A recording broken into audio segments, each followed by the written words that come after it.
અને આપ સૌ કૃષ્ણ લીલાના માધ્યમથી કૃષ્ણને પોતાના હૃદયમાં, પોતાના નેત્રોમાં, પોતાના જીવનના કણે કણમાં પધરાવવા માટે આવેલા મારા સર્વે આત્મીજનો,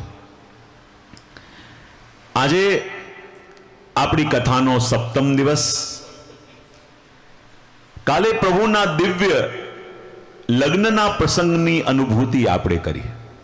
જુઓ, આપણે તો દસમસ્કંદનો દર્શન કરીએ છીએ, પણ દસમસ્કંદ છે તો શ્રીમદ ભાગવતનું, અને ભાગવતમાં સપ્તમ દિવસ એટલે કે તક્ષકને આવવાનો સમય, અને તક્ષકને આવવાનો સમય અને કથાના 7મા દિવસે સુખદેવજી મહારાજ પરીક્ષિતને ભગવાનના અલગ અલગ લગ્નોની કથા સંભળાવે છે. આપણને લાગે કે જ્યારે મૃત્યુ નિકટ હોય અને કોઈને કોઈના લગ્નના પ્રસંગોની વાત કરો તો જલ્દી રસ ન આવે, પણ સુખદેવજી મહારાજ વિશેષતઃ પરીક્ષિતને ભગવાનના અલગ અલગ લગ્નોની કથા 7મા દિવસે સંભળાવે છે. આપણને લાગે છે કે બીજો કોઈ ઉપદેશ ન આપતા પ્રભુના લગ્નોની કથા કેમ સંભળાવે છે? કારણ કે સુખદેવજી મહારાજ જાણી ગયા છે કે ગત 6 દિવસ સુધી કથાનું શ્રવણ કરતા કરતા પરીક્ષિતની એ અવસ્થા આવી ગઈ છે કે જ્યારે સુખદેવજી ભગવાનના લગ્નની કથા સંભળાવે તો પરીક્ષિતને સમજતા વાર નથી લાગતી કે આ કથા ભગવાનના લગ્નની નહીં પણ ભક્તની ભગવાનમાં લાગેલી લગ્નની કથા છે. ભક્તની એવી લગ્ની ભગવાનમાં લાગી જાય કે લાખ મોડીએ તો પણ મોડે નહીં, ત્યારે એને લગ્ની કહેવાય. અને જો લગ્ની માટે આપણા પુષ્ટિ માર્ગમાં બહુ સુંદર શબ્દ છે, લગાવ. ઠાકોરજીને જ્યારે શૃંગાર ધરાઈએ છે, શૃંગાર શેનાથી ધરાઈએ છીએ આપણે? લગાવથી. ઘણી વાર વારે વારે શૃંગાર ધરાવતા હોય ને વારે વારે વડા થઈ જાય, વારે વારે ધરાઈએ, વારે વારે વડા થઈ જાય તો કોઈ આપણને આવીને કહેશે થોડો લગાવ ઓછો પડે છે, લગાવ વધારે લેજો. પણ આપણે થાપ ખાઈ જઈએ, ડબ્બીમાંથી તો લગાવ લઈએ પણ પ્રભુને આ લગાવ નહીં, પ્રભુને આ લગાવ ઓછો પડે છે. કે પ્રભુની સન્મુખ બેઠા છીએ, પ્રભુના સાનિધ્યમાં છીએ, પ્રભુની ટહેલમાં છીએ, તો એ આપણું મન લૌકિકનું ચિંતન કરે છે ને, માટે એ લગાવ પ્રભુને ઓછો પડે છે. અને આ લગ્નની કથા છે. અને લગ્ની કોને કહેવાય? કે એકવાર લાગી ગઈ પછી લાગીને છૂટે ના, એને લગ્ની કહેવાય. પ્રેમનું લક્ષણ શું છે? પ્રતિક્ષણ વર્ધમાન ઇતિ પ્રેમ. જે પ્રતિક્ષણ વધતો રહે એને કહેવાય પ્રેમ. એકવાર વધે, એકવાર ઘટે એને કહેવાય મોહ. અને પ્રેમની વ્યાખ્યા આપતા કહે, જેવી રીતે ગંગાજી જઈને સાગરમાં મળે છે તો શું સાગરમાં મળીને સાગરમાં મળી ગયા, હવે એમની ગતિ અટકી જાય છે કે સતત મળતા રહે છે? જ્યારે સાગરને મળવા માટે જાય લોકો કહે, અરે સાગરમાં મળશો. આપને ગંગાજી કોઈ નહીં કહે, આપનું પાન કોઈ નહીં કરે, પણ ગંગાજી કહે કે સાગરમાં મળી પોતાનું અસ્તિત્વ ખોઈ દેવું એ દરેક સરિતાનું પરમ લક્ષ્ય છે.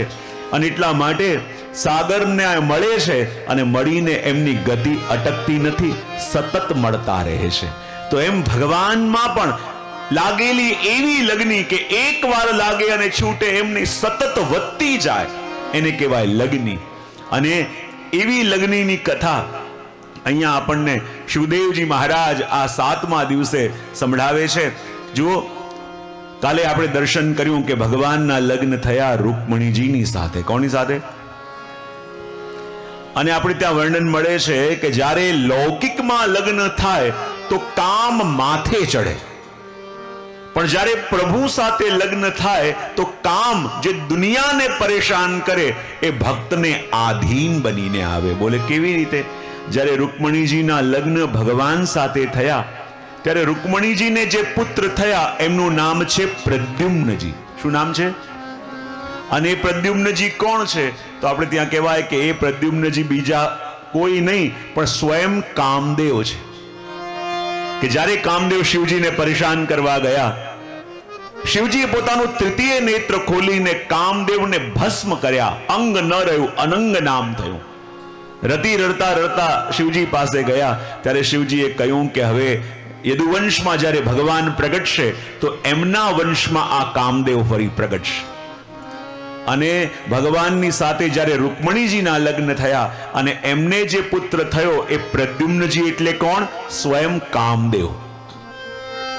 જો આ 10મા સ્કંદની અંદર 2 પ્રકારના કામની વાત આવશે. જો જ્યારે જ્યારે પણ કામ શબ્દનો ઉપયોગ થાય ને, આપણે લૌકિક વિષય વાસના માનતા હોઈએ છે, પણ વાત્સ્યાયન મુનિ એમ કહે છે કે મનમાં જાગેલી પ્રત્યેક ઈચ્છાનો સમાવેશ આ કામ પુરુષાર્થમાં થાય. અને આપણા મનમાં જે પણ વિચાર જાગે છે એ વિચાર કેટલા પ્રકારના? બોલે 2 પ્રકારના. કેટલા પ્રકારના? કયા કયા? એક ધર્મ સંમત અને બીજું ધર્મ વિરુદ્ધ. કેટલા પ્રકારની ઈચ્છાઓ છે આપણી? જો જીવનમાં છે ને ક્યારે પણ એક ઓપ્શન નહીં આવે. જ્યારે જ્યારે પણ તમે જીવનમાં આગળ વધશો, હંમેશા આ લાઈફ તમને મલ્ટી ઓપ્શન્સ આપશે. આ પણ કરું, આ પણ કરી શકાય, આ પણ કરી શકાય. અને જીવનમાં આપણે જે પણ કંઈ છીએ, ચાહે સફળ કે અસફળ, ચાહે આનંદમાં કે ચાહે દુખી, એ આપણા સિલેક્ટ કરેલા ઓપ્શનને આધારે છે કે નહીં? હા કે ના તો પાડો. પ્રભુએ તો એક ઓપ્શનની સાથે આપણને બીજું ઓપ્શન પણ આપેલું હતું, અને એ ઓપ્શનમાંથી આપણે કયું ઓપ્શન ચૂઝ કર્યું એના દિશામાં આપણી લાઈફ જાય કે ન જાય? હા કે ના તો પાડો. એટલે કોઈ બહુ સુંદર કહ્યું છે ને કે life is between B and D. Life is between B and D. B means birth, D means death. પણ આ બંનેની વચ્ચે હજી એક લેટર આવે છે. કયો? સી. સી એટલે choices. Life is a matter of choices. Birth અને ડેથની વચ્ચે જે સી લેટર આવે છે ને, એ શું છે? આપણા લાઈફના ઓપ્શન કયા આપણે સિલેક્ટ કરીએ છીએ એને આધારે આપણને ગતિ મળે. જો એક છે ધર્મસંમત કામના, અને ધર્મસંમત કામના કોને કહેવાય? કે જે ઓપ્શન તમે ચૂઝ કરો અને પ્રભુની પાસે જઈને બેસી શકો, પ્રભુની સન્મુખ જઈ શકો, પ્રભુના માહોલમાં રહી શકો. અને બીજો ઓપ્શન કયો છે? જે તમને પ્રભુથી વધારે ભટકાવે, પ્રભુથી વિચલિત કરી દે, મનમાં ચિંતાઓ કરાવે. તો જીવનમાં જે પણ ઓપ્શન આપણે સિલેક્ટ કર્યા, જીવનમાં જે વિકલ્પો આપણે સિલેક્ટ કર્યા, એને આધારે જ આપણા લાઈફને ગતિ મળે છે કે નહીં? આગે ના તો પાડો. તો જુઓ, આ 10મા સ્કંદની અંદર 2 પ્રકારના કામની વાત આવી. ધર્મ સંમત કામના એટલે પ્રદ્યુમ્નજી, અને ધર્મ વિરુદ્ધ કામના એટલે શંબરાસુર. કોણ? એ બંનેની કથા એક સાથે ચાલે છે. બોલે કેમ? બંનેની કથા એક સાથે કહે છે, અને ભગવાન કહે છે કે જો લાઈફની અંદર આપણે ઘણીવાર વિચાર ન કરીએ કે લાઈફમાં ખાલી એક જ ઓપ્શન આવતું હોય તો જીવન કેટલું સરળ થઈ જાય. વિચાર આવે છે કે નહીં? હા કે ના તો પાડો. લાઈફમાં હંમેશા આપણે વિચાર કરતા હોઈએ કે ખાલી એક જ ઓપ્શન આવે, એક જ વિકલ્પ આવે તો લાઈફમાં ડિસિઝન લેવું કેટલું સહેલું, લાઈફની અંદર આગળ જવું કેટલું સહેલું. પણ આ જીવન ક્યારે પણ કોઈને એક ઓપ્શન આપતું હંમેશા મલ્ટી ઓપ્શન્સ આપશે, અને એ ઓપ્શનમાંથી આપણે શું સિલેક્ટ કરીએ છીએ એને આધારે આપણા જીવનને ગતિ મળે. તો અહીંયા ધર્મ સંમત કામના એટલે પ્રદ્યુમ્નજી, અને ધર્મ વિરુદ્ધ કામના એટલે શંબરાસુર. આ બંનેની કથા જોડે ચાલશે, કારણ કે બંને એક સાથે છે. જુઓ, ઘણીવાર આપણને લાગે કે આ ધર્મ વિરુદ્ધ કામનાઓ આપણી અંદર બહુ જાગી રહી છે, એને દૂર કરવાનો પ્રયત્ન કેવી રીતે કરીએ? કેવી રીતે પ્રયત્ન કરીએ કે ખોટા વિચાર ન આવે? કેવી રીતે પ્રયત્ન કરીએ કે ખોટી જગ્યાએ આપણી ગતિ ન થાય? કેવી રીતે પ્રયત્ન કરીએ કે ખોટું ડાયરેક્શન ન મળે? તમે ખોટાને દૂર કરવા જશો, ખોટી આદતને દૂર કરવા જશો, જીવનભર પ્રયત્ન કરશો, ક્યારે પણ સક્સેસ નહીં થાવ. તકલીફ જ એ થાય છે કે આ વસ્તુ ખોટી દૂર કેવી રીતે થાય? બોલે ખોટી વસ્તુ દૂર કરવામાં તમે પ્રયત્ન કરશો તો ઇનડાયરેક્ટલી ફોકસ તમે શેમાં કરો છો? પોઝિટિવમાં કે નેગેટિવમાં? જે વસ્તુને તમે દૂર કરવા માટે મથશો તો આખી લાઈફ તમારું ફોકસ શેમાં રહ્યું? પોઝિટિવિટી ઓર નેગેટિવિટી? અને નેગેટિવિટીમાં તમારું ફોકસ રહ્યું તો જ્યાં તમારું ફોકસ હશે તમારા જીવનમાં બધી એ વસ્તુ આવવા લાગશે. તો ક્યારે પણ જીવનમાં આવેલી ખોટી આદતને દૂર કરવાનો પ્રયત્ન ન કરો. રોજ એક શુભ આદત, એક શુભત્વ આપણી અંદર અપનાવવું છે, એના સંકલ્પમાં રહો. અને એક સારી વસ્તુ, એક સારો વિચાર, એક સારી આદત યદિ રોજ મારા જીવનમાં એડ કરું, એ વિચાર આપણો હશે તો આપણો લાઈફનો ફોકસ ક્યાં રહેશે? પોઝિટિવિટીમાં. અને પોઝિટિવિટીમાં જ્યારે લાઈફનો ફોકસ રહેશે તો લાઈફની અંદર એ બધું તમે અચીવ કરી શકશો કે જે જીવનમાં કરવા માંગો છો. અને અહીંયા શંબરાસુરને ખબર પડી કે જો આ પ્રભુને ત્યાં પ્રદ્યુમ્નજી આવ્યા છે, અને પ્રદ્યુમ્નજી એટલે કોણ? ધર્મ સંમત ઈચ્છા, પોઝિટિવિટી. અને જો આ પોઝિટિવિટી અંદર આવી ગઈ તો પછી નેગેટિવિટી રહી શકશે નહીં. અને એટલે શંબરાસુરે વિચાર કર્યો, જો મારે જીવવું છે તો પ્રદ્યુમ્નજીને મારી દેવા પડશે. જો પ્રદ્યુમ્નજી જીવતા રહ્યા તો હું રહી નહીં શકું. જો પોઝિટિવિટી રહી, જો પ્રકાશ રહ્યો તો અંધકાર રહી શકતો. હજારો વર્ષ પ્રયત્ન કરો કે અંધકારને દૂર કરું, અંધકાર દૂર નહીં થાય. પણ એક દીવો પ્રગટે, યુગોથી રહેલો અંધકાર એક ક્ષણે દૂર થઈ જાય છે. જો ઘણીવાર આપણને લાગે કે નેગેટિવિટી બહુ પાવરફુલ લાગી રહી છે, પોઝિટિવિટી બહુ દબાયેલી લાગી રહેલી છે, પણ છતાં ક્યાંક મેં સાંભળ્યું હતું કે એક મુસાફર ચાલતો ચાલતો જતો હતો. એણે શું જોયું કે એક પહેલવાન નીચે પડેલો છે અને એની ઉપર દુબળો પાતળો વ્યક્તિ બેસી ગયો છે અને જોર જોરથી પહેલા પહેલવાનને મારી રહ્યો છે. હવે આશ્ચર્ય તો એ કે પહેલવાનને મારતો જાય અને પોતે રડતો જાય. પેલા મુસાફરે કહ્યું, ભાઈ એક વસ્તુ ખબર ના પડી. એક તો તું આની ઉપર સવાર થઈ ગયો છે, આને મારી રહ્યો છે. હવે જેને મારી રહ્યો છે રડવું એણે જોઈએ, પણ તું કેમ રડે છે? ત્યારે પેલા દુબળા પાતળા વ્યક્તિએ કહ્યું કે હમણાં તો આ પહેલવાનની ઉપર સવાર થઈ ગયો છું, આને મારી રહ્યો છું, પણ રડું છું એટલા માટે કે મને ચિંતા છે જે દિવસે આ ઊભો થશે મારું શું થશે.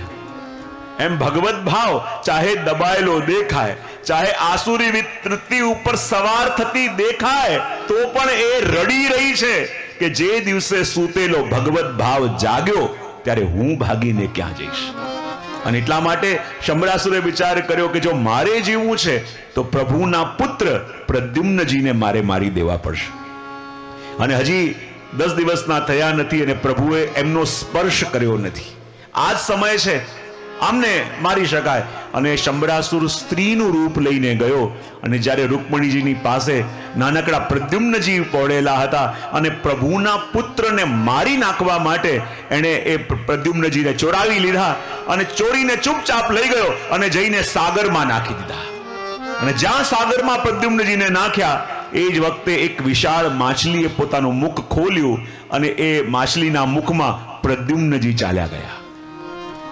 જ્યારે એક શિકારીએ જાળ નાખી અને એ જાળની અંદર એ જ માછલી ફસાઈ કે જે પ્રદ્યુમ્નજીને ગળી ગઈ હતી.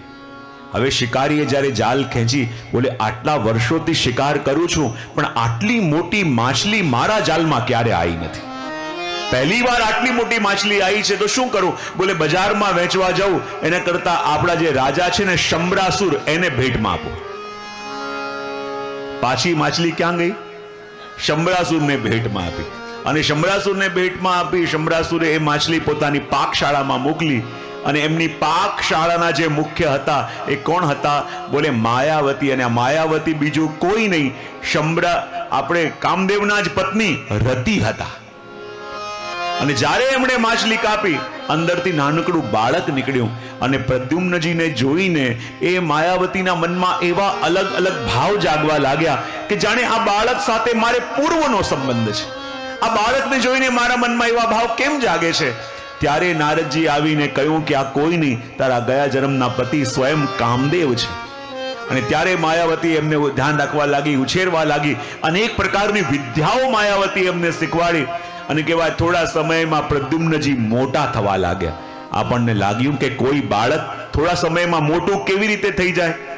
બોલે દુનિયામાં બધાને વધતા વાર લાગે, પણ મનમાં જાગેલી કામનાને વધતા વાર લાગતી. પ્રદ્યુમ્નજી કોણ છે? મનમાં જાગેલી કામના. અને કામના ક્યારે મોટું વિશાળ સ્વરૂપ ધારણ કરી લે કોઈ જાણતું નથી. અને જ્યારે પ્રદ્યુમ્નજી મોટા થવા લાગ્યા અને એ માયાવતી જઈને એમની સામે પોતાના ભાવો અભિવ્યક્ત કર્યા. અને જ્યારે ભાવો અભિવ્યક્ત કર્યા પ્રદ્યુમ્નજીને લાગ્યું આમણે તો મને ઉછેરીને મોટો કર્યો છે, તો મારા પ્રતિ આવા ભાવ અભિવ્યક્ત કેમ કરે છે? ત્યારે એમને ખબર પડી કે બીજા કોઈ નહીં પણ સ્વયં રતિ છે. અને ત્યારે માયાવતીની મદદથી પ્રદ્યુમ્નજીએ શંબરાસુરને માર્યો અને પછી આ માયાવતી પ્રદ્યુમ્નજીને લઈને રૂકમણીજીની પાસે આવ્યા અને રૂકમણીજીને સોંપ્યા. અને આટલા સમય પછી પોતાના બાળકના દર્શન કરીને રૂકમણીજી પણ પ્રસન્ન થયા. અને આગળ પ્રશ્ન પૂછાયો છે કે કૃપા કરીને બતાવો, અમે એવું સાંભળ્યું છે કે ભગવાનના એક લગ્ન સત્રાજીતની કન્યા સત્યભામાજી સાથે પણ થયા છે. અને જ્યાં સુધી અમે જાણીએ છીએ, સત્યભામાજી એ તો સત્રાજીત એ તો પ્રભુના સગોત્રી છે અને શાસ્ત્રોમાં સગોત્રી વિવાહ નિષિદ્ધ છે. તો પછી આ નિષિદ્ધ પ્રકારનો વિવાહ પ્રભુએ કેમ કર્યું? અને એનું વર્ણન કરતા કહે છે, સત્રાજીતસ્વતનયામ કૃષ્ણાય કૃત કિલ્વિષ સમંતકેન મણિના સ્વયમુદ્યમ્ય દત્તવાન. વર્ણન કરતા કહે છે કે સત્રાજીતે સૂર્યની ઉપાસના કરી. કોની ઉપાસના કરી? અને સૂર્ય પ્રસન્ન થઈને સત્રાજીતને 2 વસ્તુ આપી. કેટલી વસ્તુ આપી? એક તો સમંતક નામનો મણિ આપ્યો અને બીજું કન્યારૂપી મણિ સત્યભામાજી આપ્યા. એનો મતલબ શું? સત્રાજીતની પોતાની કન્યા નથી પણ સૂર્ય દ્વારા મળેલી હતી એટલે સુગોત્રી બાદ ન થાય. અને એક મણિ આપ્યો જેનું નામ સમંતક મણિ. કયો મણિ? અને કહેવાય ને કે આ મણિ જે રાજ્યમાં હોય અને જે એનું પૂજન કરે એમાં ક્યારે રોગચાળો ન થાય, એમાં કોઈ રાજા આક્રમણ ન કરી શકે, એ રાજા ક્યારે પણ હારે નહીં. અને એ મણિ એવો કે જે રોજ એનું પૂજન કરે તો આ મણિ એને વધારે નહીં, રોજ ખાલી 5 મણ સોનું આપે. અને કહેવાય કે જ્યારે સૂર્યે ઉપેક્ષા કરી, સત્રાજીત આવ્યો દ્વારિકા. દ્વારિકાધીશ કે ચિંતા ન કરો, હું તમને બધા મારા દ્વારિકાવાસીઓ સાથે પરિચય કરાવીશ. અને કહેવાય એ વખતે સત્રાજીત પેલું મણિ પહેરીને દ્વારિકાધીશની સાથે સભામાં આવ્યા. અને કહેવાય કે એ મણિ જેણે પહેરેલો હોય એનું તેજ પણ સૂર્ય જેવું થઈ જાય. ને જ્યારે એ મણિ પહેરીને આવ્યા અને દરેકને એમ લાગ્યું, જુઓ તો ખરા, સ્વયં ભગવાન સૂર્યનારાયણને લઈને આવ્યા. બધા ઊભા થઈ ગયા, બધા સૂર્યની સ્તુતિ કરવા લાગ્યા. ત્યારે ભગવાને કહ્યું, અરે આ સૂર્યનારાયણ નહીં, આ તો સત્રાજીત છે. બધા કે ઓ સત્રાજીત છે. બધા બેસી ગયા. સત્રાજીતને લાગ્યું આ પ્રભુએ પરિચય કરાવવામાં થોડી ઉતાવળ કરી દીધી. એવી સુંદર લોકો સ્તુતિ કરતા હતા, એવું સુંદર વર્ણન કરતા હતા, અને ભગવાને કહેવાની શું જરૂર હતી કે આ સત્રાજીત છે? ત્યારે ભગવાન એને સત્રાજીતને કહે કે જો સત્રાજીત, હું તને સાવધાન કરું છું કે તારી પાસે જે આ મણિ છે ને, એ સમંતક મણિમાં ઘણા બધા લોકોની દૃષ્ટિ છે. અને જો આ મણિ તારી પાસે હશે, હોઈ શકે તારા પ્રાણોને પણ ખતરો થાય. એના કરતા ઉચિત છે ઉગ્રસેનના રાજકોષમાં એ જમા કરી દે, ચાહે તો પૂજન કરજે, અને જે સોનું મળે એ તું લઈ લેજે. સત્રાજીત કહે છે કે પ્રભુ આપ મણિની ચિંતા ન કરો, મણિને કેવી રીતે સંભાળવું એ મને આવડે છે. 2-3 વાર ભગવાને સાવધાન કર્યા. સત્રાજીતને વાત ગળે ઉતરી નહીં. ભગવાન કે જેવી ઈચ્છા. અને એક દિવસ થયું એવું, સત્રાજીતનો ભાઈ પ્રસેન, એના મનમાં વિચાર આવ્યો કે હું જંગલમાં શિકાર કરવા માટે જાઉં. વિચાર કર્યો કે આ મણિ એવો છે કે રાતના સમયમાં પણ ગળામાં પહેરીએ તો દિવસ જેવો પ્રકાશ થાય. તો આ મણિ પહેરીને શિકાર કરવા જાઉં તો દિવસ જેવો પ્રકાશ થશે અને હું પ્રાણીઓને મારી શકીશ. અને પ્રસેન જ્યારે એ મણિ પહેરીને શિકાર કરવા ગયો, કહેવાય આ દૈવી મણિ હતો, અને દૈવી મણિ પહેરીને શિકાર કર્યો. દૈવીનો અપરાધ થયો. સામેથી એક સિંહ આવ્યો અને સિંહ આવીને પ્રસેનને મારી દીધો.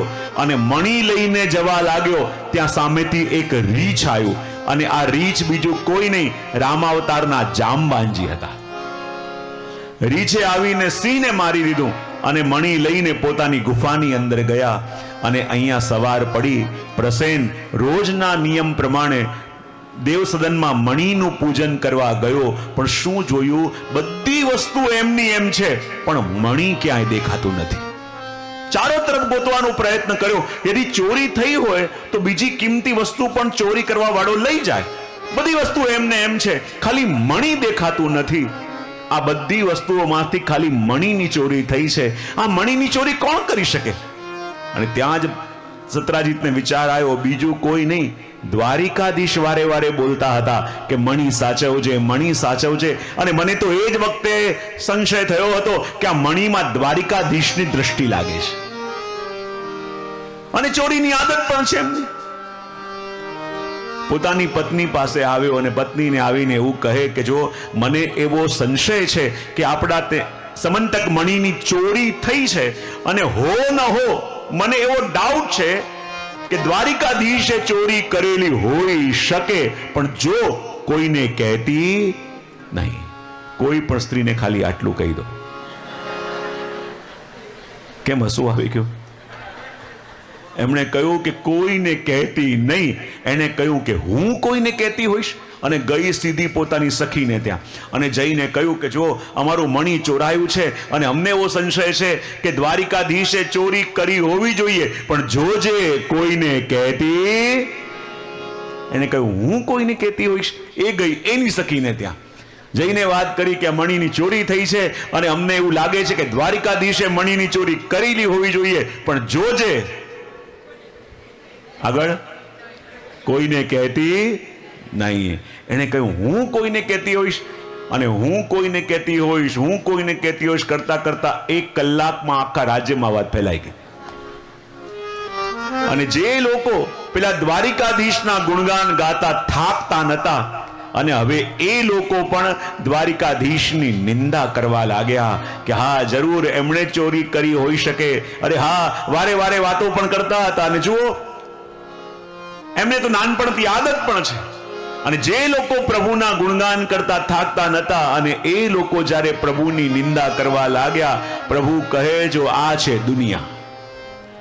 આ દુનિયાને પલટી મારતા વાર લાગે નહીં.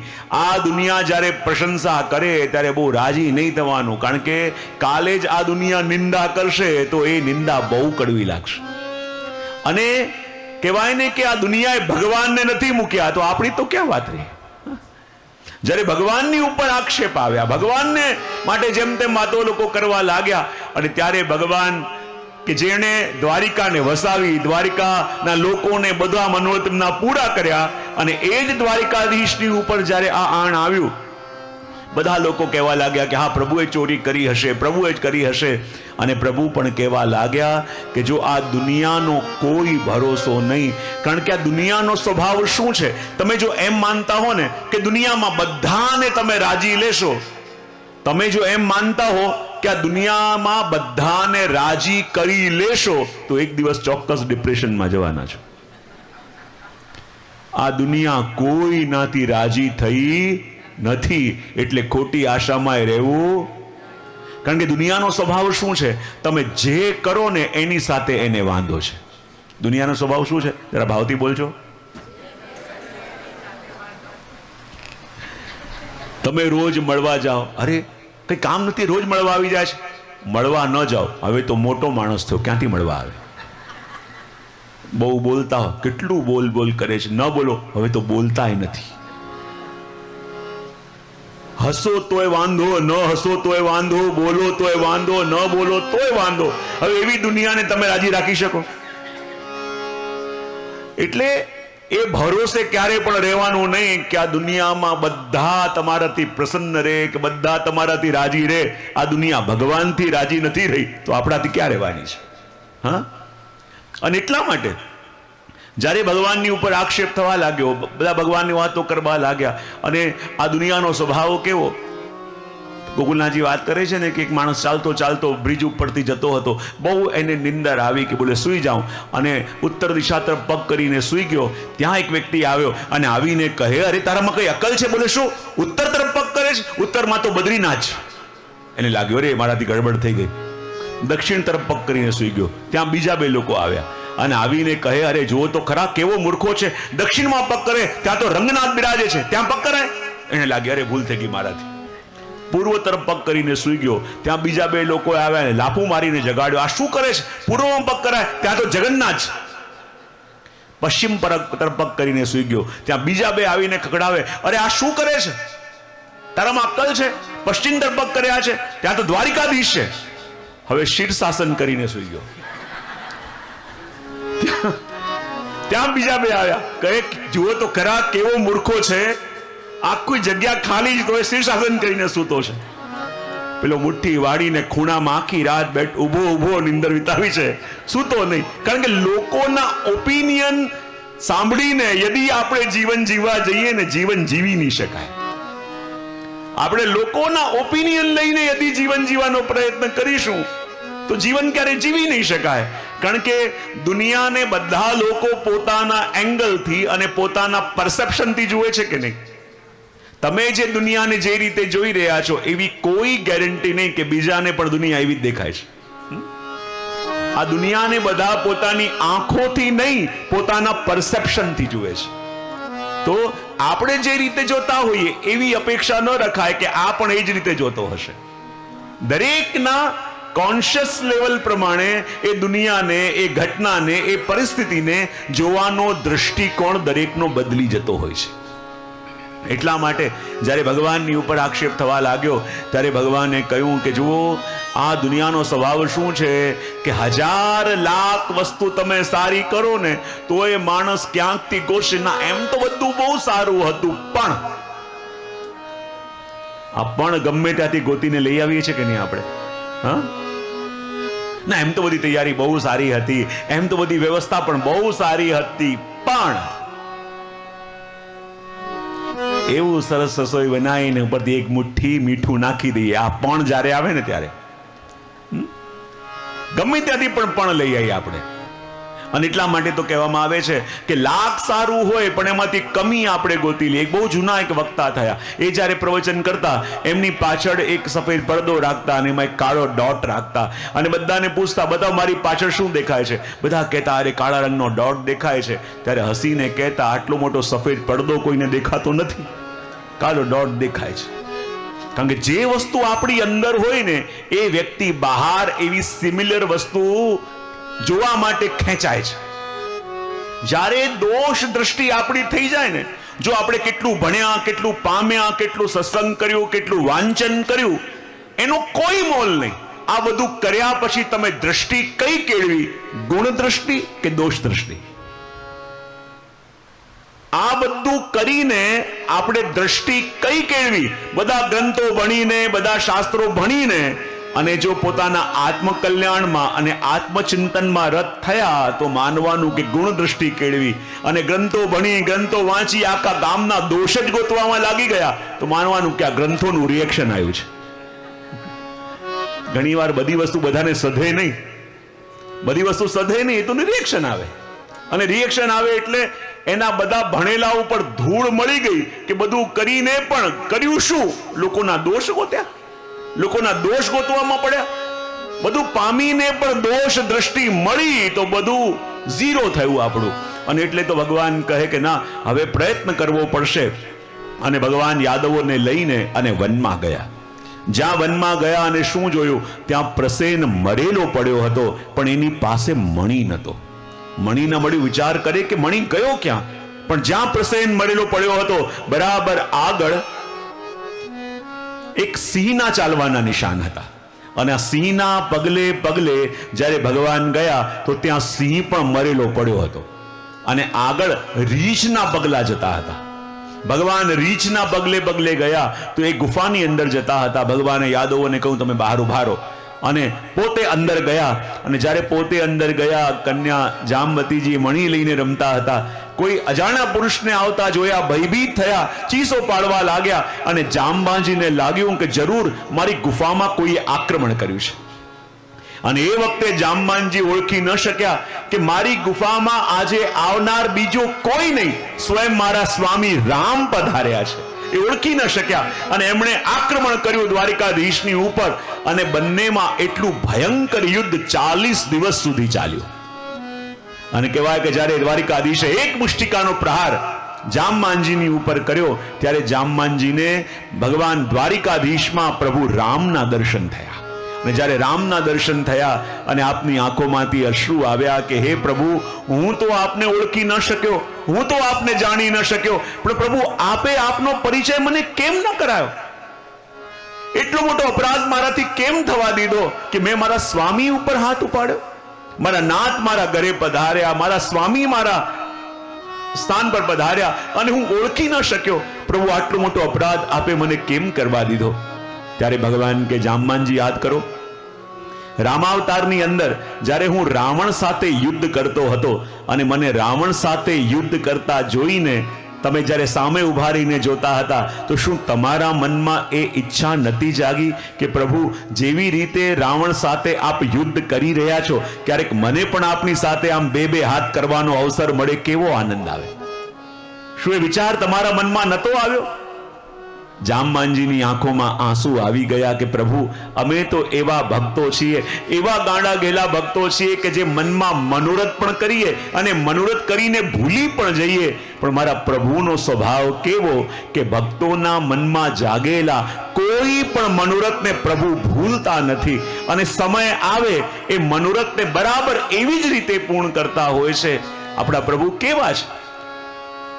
આપણે તો મનમાં મનોરથ કરીએ અને ઘણીવાર મનોરથ કરીને ભૂલી પણ જઈએ, પણ જ્યારે વર્ષો વીત્યા પછી એ વસ્તુ આપણને મળે ને અને આપણે ચોંકીએ કે વર્ષો પહેલા આ વસ્તુની કામના કરી હતી અને કામના કરીને ભૂલી પણ ગયો હતો, પણ મારા પ્રભુનો સ્વભાવ કેવો કે ભક્તના મનમાં જાગેલા કોઈ પણ મનોરથને પ્રભુ ભૂલતા નથી અને સમય આવે એને પૂર્ણ પણ કરે. પેલા હું ડોક્ટર માર્કનો પ્રસંગ ઘણી વાર કહેતો હોઉં છું ને કે યુએસમાં જ ડૉક્ટર માર્ક કરીને થયા અને કહેવાય ને કે જ્યારે એમણે કેન્સર ઉપર બહુ સારું રિસર્ચ કર્યું હતું, પોતાના જીવનના 25 વર્ષ એ ડૉક્ટર માર્ક એની જીવનીમાં લખે છે કે જ્યારે 25 વર્ષ જ્યારે એમણે કેન્સરના સંશોધન માટે આપ્યા અને એ ડૉક્ટરના મનમાં હંમેશા એક પ્રશ્ન રહેતો અને એક સંશય રહેતો. બોલે શું કે લોકો જ્યારે ભગવાનને યાદ કરતા હોય તો મને એ સમજાતું નથી કે આપણા તો ભગવાન એ જ છે, પણ આપણા જેવા તો ભગવાન પાસે કરોડો છે, તો એક ભગવાનને એક કરોડો લોકો જ્યારે એને પુકારતા હોય, પોતાની વાત એને કહેતા હોય, તો શું ભગવાન પાસે એટલો ટાઈમ છે કે આ કરોડો લોકોને ભગવાન સાંભળતા હશે? આ કરોડો લોકોની વાત સાંભળવાનો પ્રભુ પાસે સમય હશે? એ વાત હંમેશા પહેલા ડૉક્ટર માર્કના મનમાં રહેતી અને એક દિવસ એને ગવર્મેન્ટ તરફથી લેટર મળ્યો અને એમાં એમ લખ્યું હતું કે તમે જે આ મેડિકલમાં કેન્સરના રિસર્ચ માટે જે તમે આટલી મહેનત કરી છે, તો અમે તમને રેકગ્નાઇઝ કરીએ છીએ અને તમે આ દિવસે આ શહેરમાં પ્રેસિડેન્ટના હાથે તમને એવોર્ડ મળવાનો છે અને તમારે આ દિવસે આ શહેરમાં પહોંચવાનું છે. અને ડૉક્ટર માર્ક પણ બહુ પ્રસન્ન થઈ ગયા કે મારા વર્ષોની મહેનત, મારા વર્ષોનો પ્રયત્ન જો ગવર્મેન્ટે અને પ્રેસિડેન્ટે રેકગ્નાઇઝ કર્યો અને મને એમના હાથે એવોર્ડ મળવાનો છે, એ એના જીવનનો બહુ મોટો દિવસ હતો.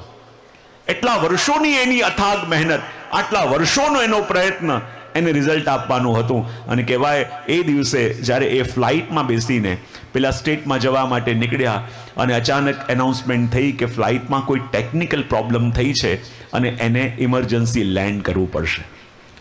અને જ્યારે એને કોઈ સિટીમાં લેન્ડ કરવામાં આવ્યું, ડૉક્ટર વિચલિત થઈ ગયા છે કે આજે સાંજે મારા જીવનનો એટલો મોટો પ્રસંગ છે, મારા માટે પ્રેસિડેન્ટ આવવાના છે અને પ્રેસિડેન્ટ મને એવોર્ડ આપવાના છે, એટલો મોટો મારા જીવનનો પ્રસંગ, અને પ્લેનનું આજે જ બગડવું કેમ થયું? આજે જ આ પ્લેનમાં આવી તકલીફ કેમ થઈ? વારે વારે જઈને પૂછે છે કેટલી વાર લાગશે, કેટલી વાર લાગશે? અને એરલાઇન્સનો સ્ટાફ કહે છે કે કોઈ ટેકનિકલ પ્રોબ્લેમ છે, એન્જિનિયર્સ બધા જુએ છે, જ્યાં સુધી એ સેટિસ્ફાય ન થાય ત્યાં સુધી આટલા બધા લોકોની લાઈફ માટે અમે રિસ્ક ન લઈ શકીએ, હજી વાર લાગશે. કલાક થયો, 1.5 કલાક થયો અને હવે એ ડૉક્ટર પણ અધીરા થઈ ગયા. જો સાંજ સુધી પહોંચ્યો નહીં તો મારી આજનું જીવનનો સૌથી ઉત્તમ દિવસ વ્યર્થ જશે, હું શું કરું? ને ત્યારે એક એરલાઇન્સના સ્ટાફે એમને સલાહ આપી કે જુઓ, હવે આ પ્લેનની જવાબદારી અમારી એરલાઇન્સની છે ને હવે જ્યાં સુધી કોઈ ટેકનિકલ પ્રોબ્લેમ સોલ્વ ન થાય અમે રિસ્ક ન લઈ શકીએ આને ઉડાવવાની, અને જો પ્રોબ્લેમ લાંબો ચાલ્યો તો કદાચ ફ્લાઇટ કેન્સલ પણ કરવી પડે. બોલે એમ ન થઈ શકે, આજે મારા જીવનનો એટલો મોટો દિવસ છે. ત્યારે એ સ્ટાફે કહ્યું કે એક ઓપ્શન તમારી પાસે છે. બોલે શું? તમે ફ્લાઇટની રાહ જુઓ, 2-3 કલાક થાય, કદાચ ન પણ ઉડે, એના કરતાં તમે એરપોર્ટથી કાર હાયર કરીને પોતે ડ્રાઈવ કરીને જશો ને તો 3 કલાકમાં પહોંચી જશો. અને ડૉક્ટરને પણ આ ઓપ્શન બરાબર લાગ્યું. પ્લેનનો ભરોસો નહીં, ઉડે ન ઉડે, અને આ ડ્રાઈવ કરીને જવું 3 કલાકમાં પહોંચી જઈશ. અને એણે એરપોર્ટથી કાર હાયર કરી અને જ્યાં ડ્રાઈવ કરીને પોતે એ શહેરમાં જવા લાગ્યા. 15 મિનિટમાં આખો માહોલ એવો બદલાયો. કાળા કાળા વાદળો, વીજળી ચમકવા લાગી, અને એવો ભયંકર સ્ટ્રોમ, અને એટલું અંધારું થઈ ગયું છે કે દિવસના સમયમાં પણ આટલું દેખાતું નથી. અને એટલો ભયંકર વરસાદ, અને એવા કરા પડી રહ્યા છે, સામે કંઈ દેખાતું નથી. અને ભૂલથી ડોક્ટરે ખોટો ટર્ન લઈ લીધો અને એની ગાડી કાચા રસ્તા પર જવા લાગી અને જઈને એક ઝાડ સાથે અથડાઈ. ડોક્ટર સમજી ગયા કે હું રસ્તો ભૂલો પડ્યો છું, અને હવે મારે અહીંયાથી જવાના અને ત્યાં પહોંચવાના હવે કોઈ ચાન્સ નથી. અહીંયા આસપાસ કોઈ હેલ્પ મળે તો હું ગોતું, કે કોઈને બોલાવી લઉં ફોન કરીને, ક્યાંક ફોન મળે તો. ગાડીમાંથી ઉતર્યા અને આસપાસ ગોતવા લાગ્યા. ત્યાં એક નાનકડું તૂટેલું ફૂટેલું ઝૂંપડી જેવું ઘર હતું. ત્યાં જઈને નોક કર્યું તો એક વૃદ્ધ મહિલા એમાંથી બહાર આવ્યા. કહે કે માં, અહીંયા તમારા ઘરમાં ફોન છે? એમણે કહ્યું કે મારે ત્યાં તો લાઇટ પણ નથી, ફોન ક્યાંથી હોય? પણ તને જોઈને લાગે છે કે તું બહુ મુશ્કેલમાં છે. બોલે, મારી કારનું એક્સિડન્ટ થઈ ગયું છે, મારે હેલ્પ જોઈએ છે, અને મારો આજે એટલો મોટો જીવનનો પ્રસંગ છે, મારે એટેન્ડ કરવું છે, હું કેમ કરીને કરું? એની દશા જોઈને પલળેલો પણ હતો. પેલા વૃદ્ધ માજીએ કહ્યું, જો બેટા, હું જાણું છું કે તું બહુ ચિંતામાં લાગે છે, તારું શરીર ધ્રુજી રહ્યું છે, તું વરસાદમાં પલળ્યો છે. બેટા, જો એક કામ કર, એવું કર, 2 મિનિટ અંદર આવીને બેસ, હું તને ચાય બનાવીને આપું, કમથી કમ એ પી લે, તને ગરમાવો આવે, થોડું વિચાર કરવાની શક્તિ આવે. ડૉક્ટરને પણ લાગ્યું કે હવે એટલું સ્ટ્રેસ છે કે હું બેસું અંદર. ડૉક્ટર જઈને અંદર બેઠા અને માજી ચાય બનાવવા લાગ્યા. અને ચાય બનાવી ડૉક્ટરને કપ આપ્યો કે બેટા ચાય પી લે. બોલે, આપ નહીં પીઓ? ત્યારે માજી કહ્યું, ના, મારે પ્રભુની પ્રાર્થનાનો સમય થયો છે. અહીંયા ડૉક્ટર એક સિપ પીએ અને પેલા માજી ત્યાં પ્રાર્થના કરે, પ્રભુને વિનંતી કરે. એમ કરતાં કરતાં 1 પ્રાર્થના પૂરી થઈ, 2 પૂરી થઈ, 3 પૂરી થઈ. એ વારે વારે પ્રાર્થના કરે છે. ત્યારે ડૉક્ટર કહે કે માં, ખોટું ન માનશો, શું તમને એવું લાગે છે કે આ ભયંકર જંગલની અંદર, અને જંગલની અંદર એક તૂટેલી ફૂટેલી ઝૂંપડીની અંદર જેમાં લાઇટ પણ નથી, અને અહીં બેસીને તમે પ્રભુને યાદ કરો છો, તો શું પ્રભુ પાસે એ સાંભળવાનો ટાઈમ હશે? શું તમને લાગે છે પ્રભુ સાંભળતા હશે? ત્યારે માજી કહું, બેટા, હમણાં સુધી તો મારી બધી વાત સાંભળી છે, ખાલી એક નથી સાંભળી. બોલે, કઈ વાત નથી સાંભળી? માજી સામે બતાવ્યું, જો. અને જ્યાં સામે જોયું તો એક નાનકડા ઝૂલામાં, એક રેમમાં એક નાનકડું બાળક સૂતું હતું. કે આ જો. બોલે, આ કોણ છે? બોલે, 2 મહિના પહેલા જ એક કાર એક્સિડન્ટમાં મારા પુત્ર અને મારી પુત્રવધુ બંનેનું મૃત્યુ થયું, અને આ એક નાનકડું બાળક મારા ભરોસે મૂકીને ચાલ્યા ગયા. અને એવી પરીક્ષા થઈ, એવી કસોટી થઈ, જ્યાં આ બંનેના મૃત્યુના પીડામાંથી હું બહાર ન આવું, એનાથી પહેલા આ દીકરો 1 મહિના પહેલા એટલો માંદો પડ્યો. ને જ્યારે ડૉક્ટર પાસે હું ગઈ તો ડૉક્ટરે કહ્યું કે આને એક પ્રકારનું કેન્સર થયું છે, અને એ રીતનું કેન્સર થયું છે કે એનો ઈલાજ આ સ્ટેટમાં તો કોઈ ડૉક્ટર કરી ન શકે. આખા અમેરિકામાં એક જ ડૉક્ટર છે કે જેની પાસે એનો ઈલાજ છે, અને એ ડૉક્ટર એટલા દૂર રહે છે કે મારી પાસે એટલા પૈસા પણ નથી કે હું ત્યાં જઈ શકું. ત્યારે ડૉક્ટરે કહ્યું, એ કયો ડૉક્ટર છે? ત્યારે માજીએ કહ્યું, એનું નામ ડૉક્ટર માર્ક છે. અને ત્યારે એની આંખમાંથી આંસુ આવ્યા. અને ત્યારે ડૉક્ટરે કહ્યું, માં, આજે મને ખાતરી થઈ ગઈ કે કોઈ અંધારા ઓરડામાં, કોઈ વિરાન જંગલમાં બેસીને પણ પ્રભુને યાદ કરે છે ને, તો પ્રભુ એનું પણ સાંભળે છે.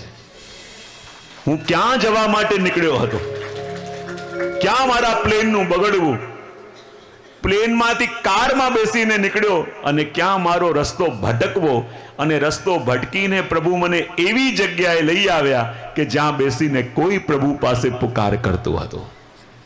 અને ત્યારે માનવું જ પડે કે આ પ્રભુની કેવી કૃપા છે. જે પણ મનમાં મનોરથ કરે છે, પ્રભુ સાંભળે પણ છે, સાંભળીને એનો મનોરથ પૂરો પણ કરે છે. અને જ્યારે એ ભાવ અહીંયા જોયો, અને વિચાર કરે છે જામવાનજી કે પ્રભુ કેવી કૃપા, ભક્તના મનમાં જાગેલા મનોરથને પ્રભુ આપે આવી રીતે પૂરો કર્યો. ક્ષમા માંગવા માટે સમંતક મણિ ભગવાનને પાછી આપી, પણ પ્રભુ પધાર્યા છે. ક્ષમા કેવી રીતે માંગો? તો પોતાની કન્યા રૂપી મણિ જામવતીજી પણ ભગવાનને સોંપ્યા. અને ભગવાન પાછા દ્વારિકામાં આવ્યા અને સમંતક મણિ પાછો સત્રાજીતને આપ્યો અને ગામના લોકોએ પાછી પલટી મારી. અમે તો પહેલા જ કહેતા હતા કે દ્વારિકાધીશ આવું કરે જ નહીં. અમે તો પહેલા જ કહેતા હતા દ્વારિકાધીશ આવું કરે જ નહીં, તો સત્રાજીત જ ખોટો છે. ભગવાન કે જો આ દુનિયાને પલટી મારતા જરાય વાર ન લાગે. આ દુનિયામાં ભીડ જોઈને ભરોસો નહીં કરવો. કોઈ કહ્યું છે ને કે તમે જઈને ભીડ સમજો છો, એ તો ભૂલા પડેલા માણસોનું ટોળું છે. આ દુનિયા શું છે? આ દુનિયાને જે જ્યાં વાળવા વાળો મળી જાય, દુનિયા વળતી જાય. આ દુનિયાનો સ્વભાવ કેવો છે? ઘણી વાર કહું ને કે જ્યારે એક ક્લાસની અંદર ટીચર, મેથ્સના ટીચર રોજ ભણાવતા, બધા જવાબ આપે, પણ એક લાસ્ટ બેન્ચમાં બેસવા વાળો છોકરો આજ સુધી ક્યારે પણ આંગળી ઊંચી નથી કરી.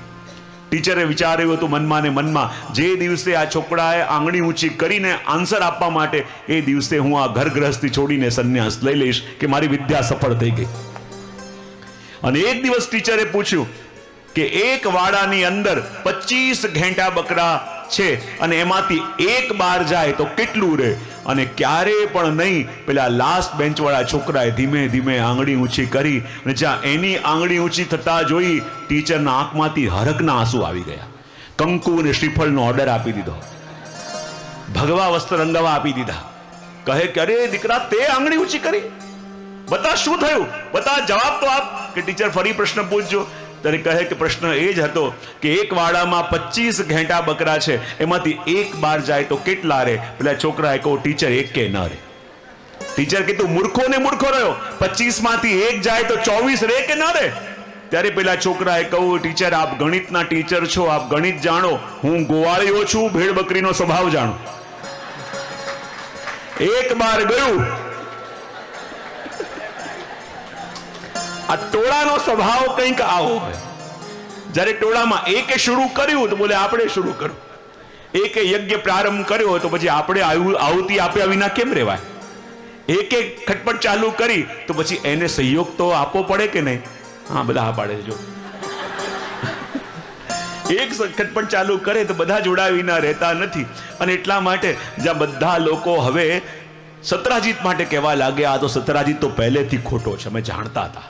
દ્વારિકાધીશ ક્યારે એવું ન કરે, અમે તો પહેલેથી કહેતા હતા. અને ગામના લોકો બધા હવે સત્રાજીતની નિંદા કરવા લાગ્યા. સત્રાજીત કહે કે જો આમને આમ ચાલશે તો આ ગામમાં રહેવું ભારે પડી જશે, તો કરવું શું? સત્રાજીતે વિચાર કર્યો કે લોકો સત્રાજીતને અપશબ્દો બોલી શકે, પણ યદિ હું પ્રભુનો સ્વસુર બની જાઉં તો પછી મને કોઈ કંઈ કહી નહીં શકે. અને પ્રાયશ્ચિત કરવા માટે પોતાની કન્યા રૂપી મણિ એવા સત્યભામાજીને એમણે ભગવાનને સોંપ્યા. અને હવે ભગવાનના મુખ્ય 3 પટરાણી થયા, રૂકમણીજી, જાંબતીજી અને સત્યભામાજી. અને આ 3 પટરાણી કોણ છે? બોલે પ્રભુના સદા આધીન રહેવા વાળી પ્રકૃતિ. પ્રકૃતિના 3 ગુણો કયા કયા? સત્વ, રજ અને તમ. સત્વ, રજ અને તમ, એ 3 ગુણો વાળી પ્રકૃતિ જે સદા સર્વદા ભગવાનને આધીન છે. અને એ આધીન છે એવી પ્રકૃતિનું વર્ણન ભગવાને અહીંયા 3 પટરાણીના રૂપમાં કર્યું. સ્વાગત કરીએ છીએ આપણા મધ્યમાં આજે કોંગ્રેસમેન આવ્યા છે. Most welcome on behalf of all the વૈષ્ણવ્સ એન્ડ ઓલ ધ ડિવોટીઝ.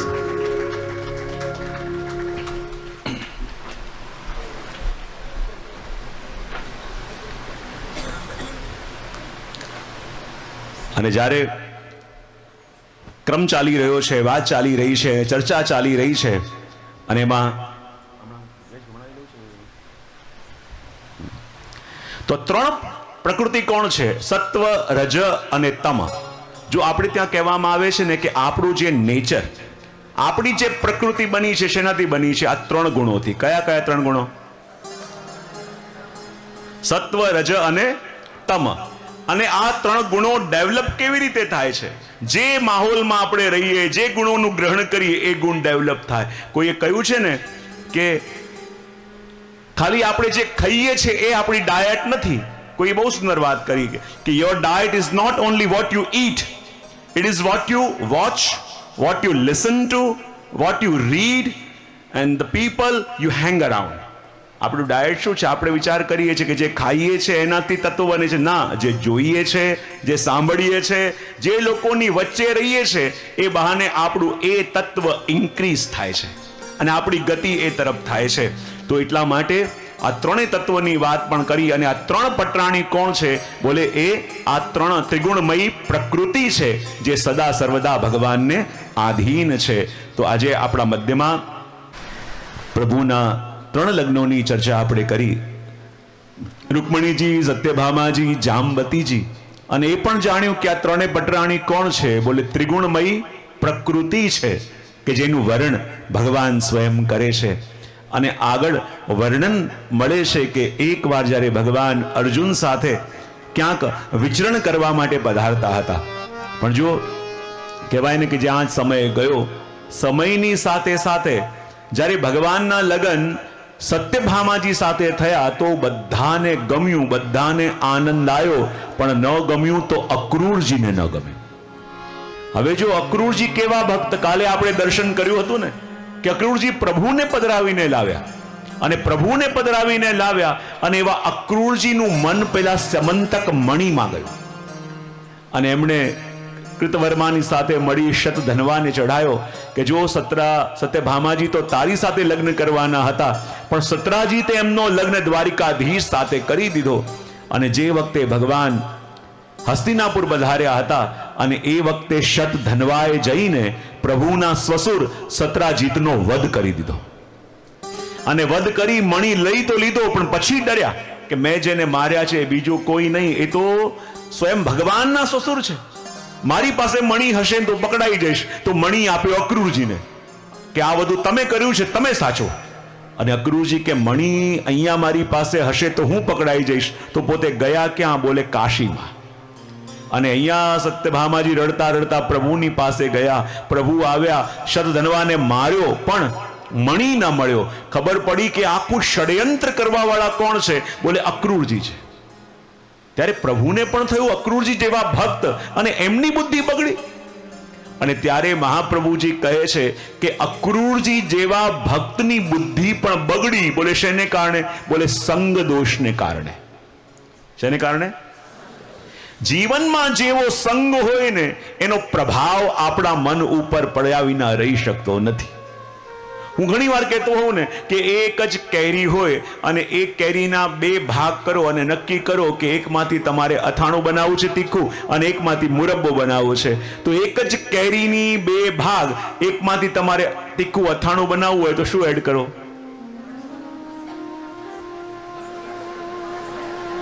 મરચું, પછી મેથીનો મસાલો, પછી કિરણબેને તો બહુ શોખ છે, આગળ શું આવે? ગોળ આવે, તેલ આવે, બરાબર. અને એ કેરીના એક ભાગમાં જ્યારે મરચું નાખ્યું, મેથીનો મસાલો નાખ્યો, પછી તેલ નાખ્યું, બધું નાખ્યું, તો એ કેવું બનશે? બોલો તીખો અચાર. અને જે અડધો ભાગ છે જેમાંથી મુરબ્બો બનાવ્યો એમાં શું એડ કરવાનું? ખાંડ, પછી ઇલાયચી, પછી હા કેસર. હવે જુઓ, જેમાં ખાંડ નાખી, કેસર નાખી, ઇલાયચી નાખી તો એવો સરસ મીઠો મુરબ્બો બનશે. અને એક જ કેરીના બીજા ભાગમાં મરચું નાખ્યું, સંભાર્યો મસાલો નાખ્યો, તેલ નાખ્યું તો એ તીખું તમતમતું અચાર બનશે. હવે એક જ કેરીના બે ભાગ, પણ જેવો સંગ મળ્યો એવું સ્વરૂપ બન્યું. જેવા સંગમાં આપણે રહી. હંમેશા કહું, જીવનમાં આપણે કહીએ ને કે આપણે સુખી છીએ કે દુખી છીએ, આનંદમાં છીએ કે હતાશ છીએ, જીવનમાં મળેલા સંગને કારણે છે કે નહીં? હા, ઘણી વાર શું થાય કે બાળક, વિદ્યાર્થી કોઈ નબળો હોય અને એને ટીચર શું કરે? ખાલી જગ્યા ચેન્જ કરાવી દે. હા, માર્ક ઓછા આવતા હોય ને ટીચર શું કરે? ખાલી જગ્યા ચેન્જ કરાવી દે. અને થોડા દિવસ પણ સારા વિદ્યાર્થીઓ પાસે બેસે તો એના રિઝલ્ટમાં ફરક પડવા લાગે કે નહીં? હા, શું થયું? ખાલી સંગ બદલાયો. અને ખાલી સંગ બદલાયો અને એની અંદર જ આખું જીવન બદલાય કે ન બદલાય? તો જીવનની અંદર સંગનું બહુ મહત્વ. અને કહેવાય અક્રૂરજી પ્રભુના ભક્ત છે, પણ સંગ ખોટો થયો અને બુદ્ધિ બગડી. ગમે તેવું સારું દૂધ હોય, એમાં એક લીંબુનું ટીપું પડે તો પછી બગડતા વાર લાગે? ના લાગે. અને એવી રીતે આપણે કહીએ ને કે જીવનમાં સત્સંગનો રંગ ચડાવવો હોય ને, વર્ષોની સાધના જોઈએ. સત્સંગનો રંગ ચડાવવા માટે વર્ષોની યાત્રા જોઈએ, પણ દુસ્સંગનો રંગ ચડાવવા માટે એક ક્ષણ કાફી છે. કારણ કલયુગ છે, અને કલયુગ છે તો વધારે પ્રભાવ કોનો? દુસ્સંગનો. સત્સંગનો રંગ ચડાવવા માટે રોજ મહેનત કરવી પડશે, રોજ એફર્ટ્સ કરવી પડશે, રોજ પ્રયત્ન કરવા પડશે. પણ દુસ્સંગીની એક ક્ષણ આપણા જીવનમાં પેલું લીંબુ નાખવા બરાબર છે કે નહીં? ગમે તેવું સારું દૂધ થયું, એક લીંબુનું ટીપું પડ્યું, બગડતા વાર ન લાગે. અને એટલા માટે પ્રભુ કહે, અક્રૂરજી ખોટા નથી, પણ સંગ ખોટો થયો, એમાં બુદ્ધિ બગડી. જો હું બધાને કહી દઈશ કે આ ષડયંત્ર કરવા વાળા અક્રૂરજી છે, તો એમની કીર્તિ ખંડિત થશે. તમારે કીર્તિ ખંડિત થવા દેવી નથી, અને એમને પાછા પણ બોલાવવા છે. તો શું કરું? પ્રભુ એવી લીલા કરી કે દ્વારિકામાં ભયંકર દુષ્કાળ પડ્યો. લોકો પાણીના એક એક ટીપા માટે તરસવા લાગ્યા. બધા કે પાણી ક્યાંથી મળે? ભગવાન કે એક ઉપાય છે. બોલે શું? અક્રૂરજીના જે પિતા હતા એની પાસે એવી સિદ્ધિ હતી કે જે ગામમાં એને વાસ્તે ગાસ્તે લઈને આવવામાં આવે ને, ત્યાં વરસાદ થઈ જાય. અને એવી સિદ્ધિ અક્રૂરજી પાસે છે, અને કાશીમાં સંતાયા છે. બધા લોકો ગયા કાશીમાં, એમને પકડ્યા અને કહે ચાલો દ્વારિકા. બોલે મારે નથી આવવું. બોલે અમે જોઈએ કેમ નથી આવતા. અને અક્રૂરજીને પકડીને વાસ્તે ગાસ્તે દ્વારિકામાં લાવ્યા. એમના આવતાની સાથે વરસાદ થયો. તો અક્રૂરજીનો મહિમા બહુ વધુ. જો કેવા સંત છે, આવતાની સાથે વરસાદ થયો. અને જેવા પ્રભુની પાસે ગયા, પ્રભુ કે કાકા પેલું મણી ક્યાં છે? અને બંને ઉપાય થયા. એમની કીર્તિ ખંડિત થવા ન દીધી, અને મણી પણ પાછું મળી ગયું. અને મણી પાછું મળ્યું. અને અહીંયા જ્યાં ત્રણે લગ્ન થયા, એકવાર ભગવાન અર્જુનની સાથે ક્યાંક વિચરણ કરતા હતા, અને શું જોયું? યમુનાજીની અંદર એક કન્યા ઊભી ઊભી તપસ્યા કરે છે. ભગવાને અર્જુનને કહ્યું કે જા પૂછીને આવો કે કોણ છે, એનું પરિચય શું છે. ને જ્યારે અર્જુને પરિચય માંગ્યો, એમણે કહ્યું કાલિંદીતિ સમાખ્યાતા વસામી યમુના જલે. ત્યારે પોતાનો પરિચય આપતા કહ્યું કે મારું નામ કાલિંદી છે, અને પ્રભુને પતિ રૂપે પામવા માટે હું અહીંયા તપસ્યા કરું છું. અને ભગવાને ચતુર્થ વિવાહ કોની સાથે કર્યા? કાલિંદીજી સાથે. જ્યારે જ્યારે પણ આ મુદ્દો લઉં છું ત્યારે એક પોઈન્ટની ચર્ચા ખાસ કરું છું કે ભગવાને ચતુર્થ વિવાહ કર્યા કાલિંદીજીની સાથે. તો યમુનાજી અને કાલિંદીજી એક જ કે અલગ અલગ? એક જ. તો કેવી રીતે? અને અલગ અલગ તો શું ભેદ? ચતુર્થ વિવાહ પ્રભુના કાલિંદીજી સાથે થયા, તો યમુનાજી અને કાલિંદીજી એક જ કે અલગ અલગ?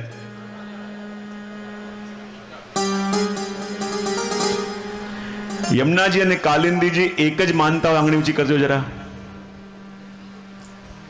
1, 1.5, બીજી અડધી એટલે 2, 2.5. આવું કેમ થાય? આમ જોવું તો આમ ઊંચી ઊંઘ આવે, આમ ફેરવું તો નીચે થઈ જાય પાછી.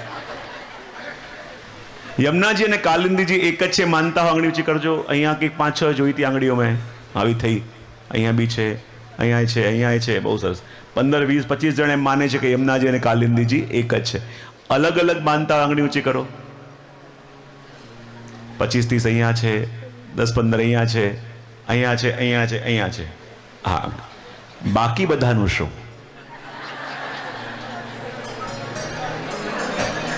જે પણ આન્સર આવે, અમે તો આ જ કહેવાના હતા, પણ ક્યાં જાહેરમાં બોલવું, ક્યાં શો ઓફ કરવું, ક્યાં બધાની આગળ જવાબ આપવો?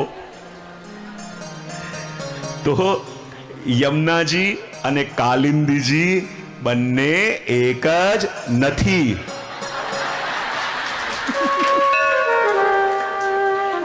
યમુનાજી અને કાલિંદીજી બંને એક નથી, બંને અલગ અલગ છે. યમુનાજી ઠાકોરજીના ચતુર્થ પ્રિયા છે, અને કાલિંદીજી ઠાકોરજીના ચતુર્થ પટરાણી છે. યમુનાજી વ્રજલીલામાં, કાલિંદીજી દ્વારિકા લીલામાં. જોવા જઈએ તો યમુનાજીનું પ્રાગટ્ય પણ સૂર્યમાંથી, કાલિંદીજીનું પણ સૂર્યમાંથી. ફરક શું છે? કાલિંદીજીનું પ્રાગટ્ય ભૌતિક સૂર્યમાંથી, અને યમુનાજીનું પ્રાગટ્ય સૂર્યના મધ્યમાં બિરાજેલા નારાયણ નારદયમાંથી. અને એટલા માટે કાલિંદીજી અને યમુનાજી બંને એક નહીં, પણ બંને અલગ અલગ છે. યમુનાજી ઠાકોરજીના ચતુર્થ પ્રિયા, અને કાલિંદીજી ઠાકોરજીના ચતુર્થ પટરાણી. પણ ગર્ગ સંહિતાની અંદર શ્રી યમુનાજીનું પણ એક નામ કાલિંદી આવે છે, અને એ કાલિંદી શબ્દની વ્યાખ્યા કરતા મહાપ્રભુજી કહે છે કલિંદ્યતિ ખંડયતિ ઇતિ કાલિંદી. જે ભક્તના કલિદોષોને દૂર કરે એ કાલિંદી, જે ભક્ત અને ભગવાન વચ્ચેના કલહને દૂર કરે એ કાલિંદી, અને જે ભગવાન અને સ્વામિનીજી વચ્ચેના કલહને પણ દૂર કરે એ કાલિંદી. કારણ કે આપ સંયોગની શક્તિ છે, પ્રભુ અને સ્વામીજીને મેળવવા વાળા છે, માટે આપનું નામ કાલિંદીજી. પણ આ કાલિંદીજી અને યમુનાજી બંને એક નહીં, બંને અલગ અલગ. તો ચતુર્થ વિવાહ પ્રભુએ કોની સાથે કર્યા? કાલિંદીજી સાથે કર્યા. અને કાલિંદીજી અને યમુનાજી બંને અલગ અલગ છે, એ પણ આપણે દર્શન કર્યું. અને આગળ પ્રભુના અન્ય વિવાહોના દર્શન પણ આવે છે. પછી પ્રભુએ લગ્ન કર્યા મિત્રવિંદાજી સાથે, બોલો દ્વારિકાધીશ. પછી સત્યાજી, લક્ષ્મણાજી અને ભદ્રાજી સાથે લગ્ન કર્યા, બોલો દ્વારિકાધીશ. અને આ અષ્ટપટરાણી કોણ છે? બોલે આ અષ્ટધા પ્રકૃતિ છે કે જેનું વર્ણન ભગવાને કર્યું છે. અને પ્રકૃતિના જે અષ્ટધા છે, સ્વરૂપ છે, સદા પ્રભુને આધીન રહેવાળી પ્રકૃતિ. અને ત્યારે પૂછ્યું, કૃપા કરી બતાવો, અમે એવું સાંભળ્યું છે કે ભગવાને એક લગ્ન પેલી 16,000 કન્યાઓ સાથે કર્યા, એ પ્રસંગ આપ અમને બતાવો. અને વર્ણન કરતા કહે છે કે નરકાસુરે 16,000 કન્યાઓને એમને ત્યાં કેદ કરીને રાખી હતી. અને એનો ભાવ એવો હતો કે જ્યારે 1 લાખ સંખ્યા પૂરી થાય ત્યારે હું એમની સાથે લગ્ન કરીશ. અને આ 16,000 કન્યાઓને કેદ કરીને રાખી હતી. અને આ કન્યાઓ ક્યાંય જાય નહીં એના માટે પહેરો ભરવા માટે મૂર નામના દૈત્યને રાખ્યો હતો. કોને? મૂર નામના દૈત્યને. અને કહેવાય કે જ્યારે એ 16,000 કન્યાઓએ પ્રભુને વિનંતી કરી ત્યારે પ્રભુ એમને બચાવવા માટે ગયા. પણ કેવી રીતે? ગરુડ ઉપર વિરાજમાન થઈને ગયા અને સત્યભામાજીને પોતાની સાથે લઈને ગયા. સત્યભામાજીને જોડે લઈને કેમ ગયા? તો શ્રી મહાપ્રભુજી કહે છે કે આ જે નરકાસુર હતો એ કોણ હતો? બોલે ભૂદેવીનો પુત્ર. કોનો પુત્ર? અને એને એવો વરદાન હતો કે હું મરું તો ત્યારે મરું, હારું તો ત્યારે હારું, જ્યારે મારી માં મારી સામે હોય અને એ કહે કે આને મારો. અને જ્યારે નરકાસુર લડવા માટે જતો, પોતાની માં ભૂદેવીને કેદ કરીને જતો, અને માં સામે ન હોય તો હારે નહીં. અને પ્રભુ જાણે છે કે સત્યભામાજીનું પણ એક સ્વરૂપ ભૂદેવીનું છે, અને ભૂદેવી સામે હશે તો આ હારશે. અને ભગવાન ગરુડજી ઉપર સત્યભામાજીને લઈને અને પધાર્યા. સૌથી પહેલા મૂર નામના દૈત્યને ભગવાને માર્યો, અને ભગવાનનું નામ પડ્યું મુરારી. એ મૂર નામના દૈત્યને ભગવાને માર્યો, ભગવાનનું નામ મુરારી થયું. અને માર્યા પછી ભગવાને નરકાસુરને પરાસ્ત કરી અને 16,000 કન્યાઓને મુક્ત કરી. અને 16,000 કન્યાઓને મુક્ત કરીને કહ્યું કે હવે તમે આઝાદ છો, તમે તમારા ઘરે જઈ શકો છો, તમે તમારા પરિવાર પાસે જઈ શકો છો. પણ પેલી 16,000 કન્યાઓ માથું ઝુકાવીને આંખોમાંથી દળ દળ આંસુ પાડી રહી છે, રડી રહી છે. ભગવાન કે અરે તમે હવે આઝાદ છો, તમે કોઈના કેદમાં નથી, તમે તમારા પરિવાર પાસે જઈ શકો છો, તમારા ઘરે જઈ શકો છો. પેલી 16,000 કન્યાઓ કહેવા લાગી, પ્રભુ અમને આજ્ઞા આપો, હમણાં જલમાં કૂદીને અમે બધા આત્મહત્યા કરી લઈએ. બોલે કેમ? તમે હવે આઝાદ છો, તમને હવે કોઈની બીક નથી. ત્યારે પેલી 16,000 કન્યાઓ કહેવા લાગી, પ્રભુ આપ આ દુનિયાને જાણતા નથી, અમે શુદ્ધ છીએ, અમે પવિત્ર છીએ, પણ આટલા સમય સુધી પેલા રાક્ષસની કેદમાં હતા, અને હવે સમાજમાં જઈશું, આ સમાજ અમારો સ્વીકાર નહીં કરે, અમને તરછોડશે, અમારું અપમાન કરશે, પલ પલ અમારે લોકોના તાના સહન કરવા પડશે. એના કરતા તો પ્રભુ આજ્ઞા આપી દો કે એક વારમાં અમે મરી જઈએ, જેથી આ વસ્તુ સહન ન કરવું પડે, પલ પલ મરવું પડે. એને કરતા એક વાર મરવાની આજ્ઞા આપી દો. પ્રભુ કઈ ચિંતા ન કરો, આ સમાજ તમને કઈ નહીં કહે. બોલે પ્રભુ આપ સમાજને જાણતા નથી, પલ પલ આ તાના સહીને જીવવું એ તો આપણને લાગે મૃત્યુ કરતા પણ વધારે પીડા આપે છે. પ્રભુ આજ્ઞા આપો કે હમણાં જ અમે જલમાં કૂદી જઈએ.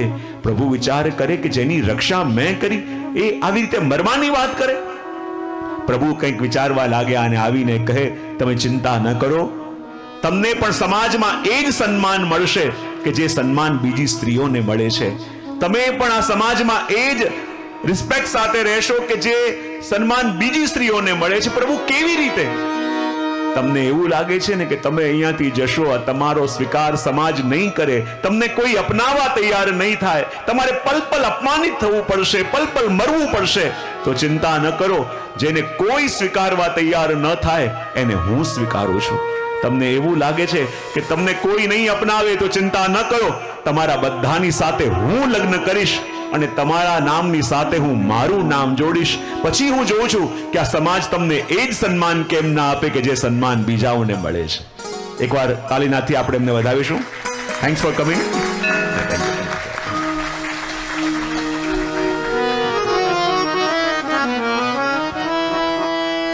અને જ્યારે ભગવાને કહ્યું કે હું તમારા બધાની સાથે લગ્ન કરીશ અને જેને કોઈ અપનાવવા તૈયાર ન થાય એને હું અપનાવું છું.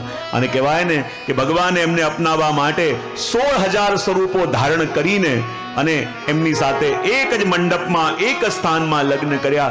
અને કહેવાય ને કે આ 16,000 કન્યાઓ કોણ છે? બોલે આપણા શરીરમાં રહેલી મુખ્ય 16,000 નાડીઓ, એ જ આ 16,000 કન્યાઓ છે. અને ભગવાન એમની સાથે લગ્ન કરવાના છે.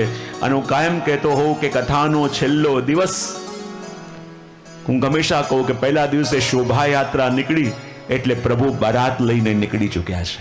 અને કથાનો 7મો દિવસ એટલે માનજો કે હવે આ હોલ એ કથાનો હોલ નહીં, તમારા પ્રભુ સાથેના લગ્નનો હોલ છે.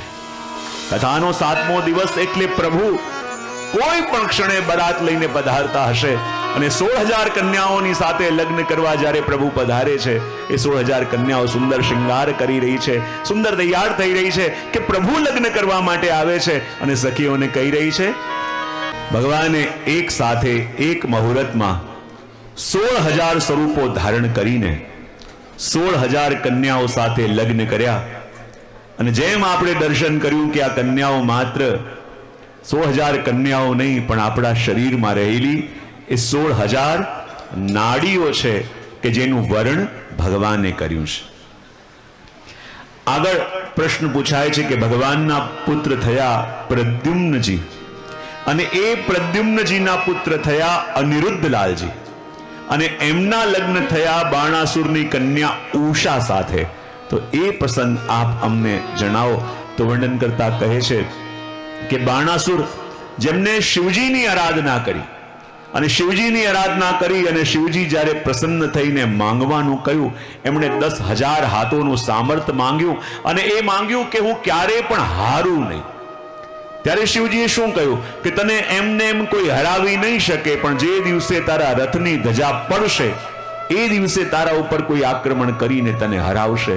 અને મહાપ્રભુજી કે રથની ધજા પડવી એટલે શું? બોલે દરેક વ્યક્તિનું જીવન એટલે એનું રથ. અને કહે તારા પરિવારમાં કોઈના દ્વારા એવું કાર્ય થશે કે લોકોની આંગળી ઉઠે, રથની ધજા પડશે અને ત્યારે તને કોઈ પરાસ્ત કરશે. અને થયું પણ એવું. બાણાસુરની કન્યા ઉષા એકવાર સૂતા હતા અને સ્વપ્નમાં કોઈ સુંદર યુવાનના દર્શન થયા. અને જ્યારે સ્વપ્નમાં યુવાનના દર્શન કર્યા, મનોમન પોતાના પતિ માની લીધા, મનોમન એને પ્રેમ કરવા લાગી. અને જ્યાં આંખ ખુલી ચારો ઓર ગોતવા લાગી કે જેની સાથે મને પ્રેમ થયો, જેને મેં પોતાના પતિ માન્યા, એ ક્યાં છે? ચારો તરફ ગોતવા લાગે પણ કોઈ મળ્યું નહીં. એ કહે કે જેના દર્શન મેં સ્વપ્નમાં કર્યા, જેની સાથે મેં પ્રેમ કર્યો, એના વિના હું રહી ન શકું, એ ક્યાં છે? બધા કે સ્વપ્નમાં તમે કોને જોયા અમે કેવી રીતે જાણી શકીએ? પણ ઉષા તો કહે છે કે હું એના વિના રહી ન શકું, કોઈ એને ગોતીને લાવો. ત્યારે કહેવાય કે એમની એક સખી હતી જેનું નામ ચિત્રલેખા.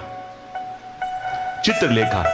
અને એ ચિત્રલેખાને બોલાવવામાં આવી અને ચિત્રલેખાની એવી શક્તિ હતી કે એની આગળ જેનું પણ વર્ણન કરવામાં આવે એ વર્ણન સાંભળીને પછી આવે.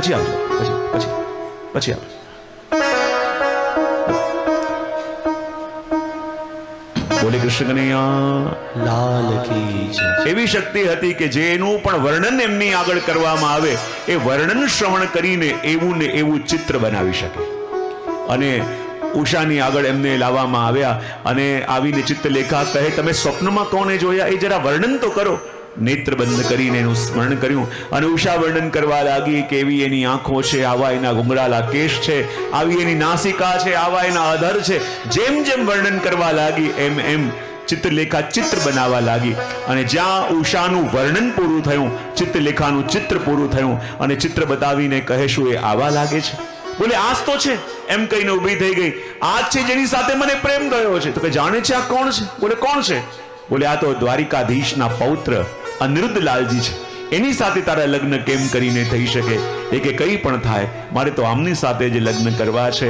કોઈ ઉપાય ન મળ્યો ત્યારે ચિત્રલેખાની મદદથી વાયુ માર્ગે એ લોકો ગયા દ્વારિકા, અને જ્યારે અનિરુદ્ધલાલજી સૂતા હતા એમના પલંગ સાથે એમનું હરણ કરીને લઈ આવ્યા, અને જ્યારે પોતાના મહેલમાં રાખ્યા, અને જ્યારે રાજકુમારી આની સાથે વાતો કરે, દ્વારપાલને ખબર પડી કે રાજકુમારીના મહેલમાં કોઈ પુરુષનો અવાજ આવે છે.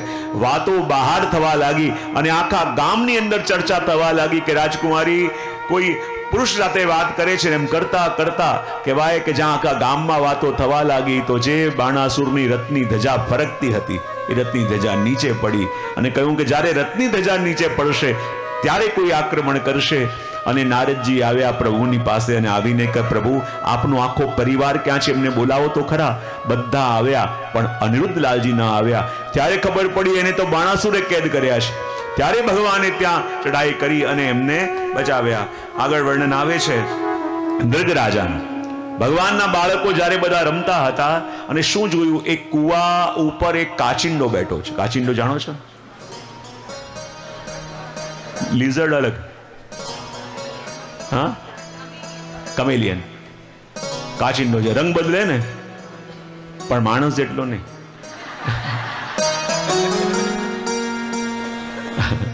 તો એ કાચિંડો ત્યાં હતો, અને કાચિંડો હતો અને ત્યાં પ્રભુ ગયા, અને પ્રભુએ જ્યાં જલ છાંટ્યું એનો ઉદ્ધાર થયો. બધા કે કોણ હતું? તો કહે એ નૃગરાજા હતા. કોણ?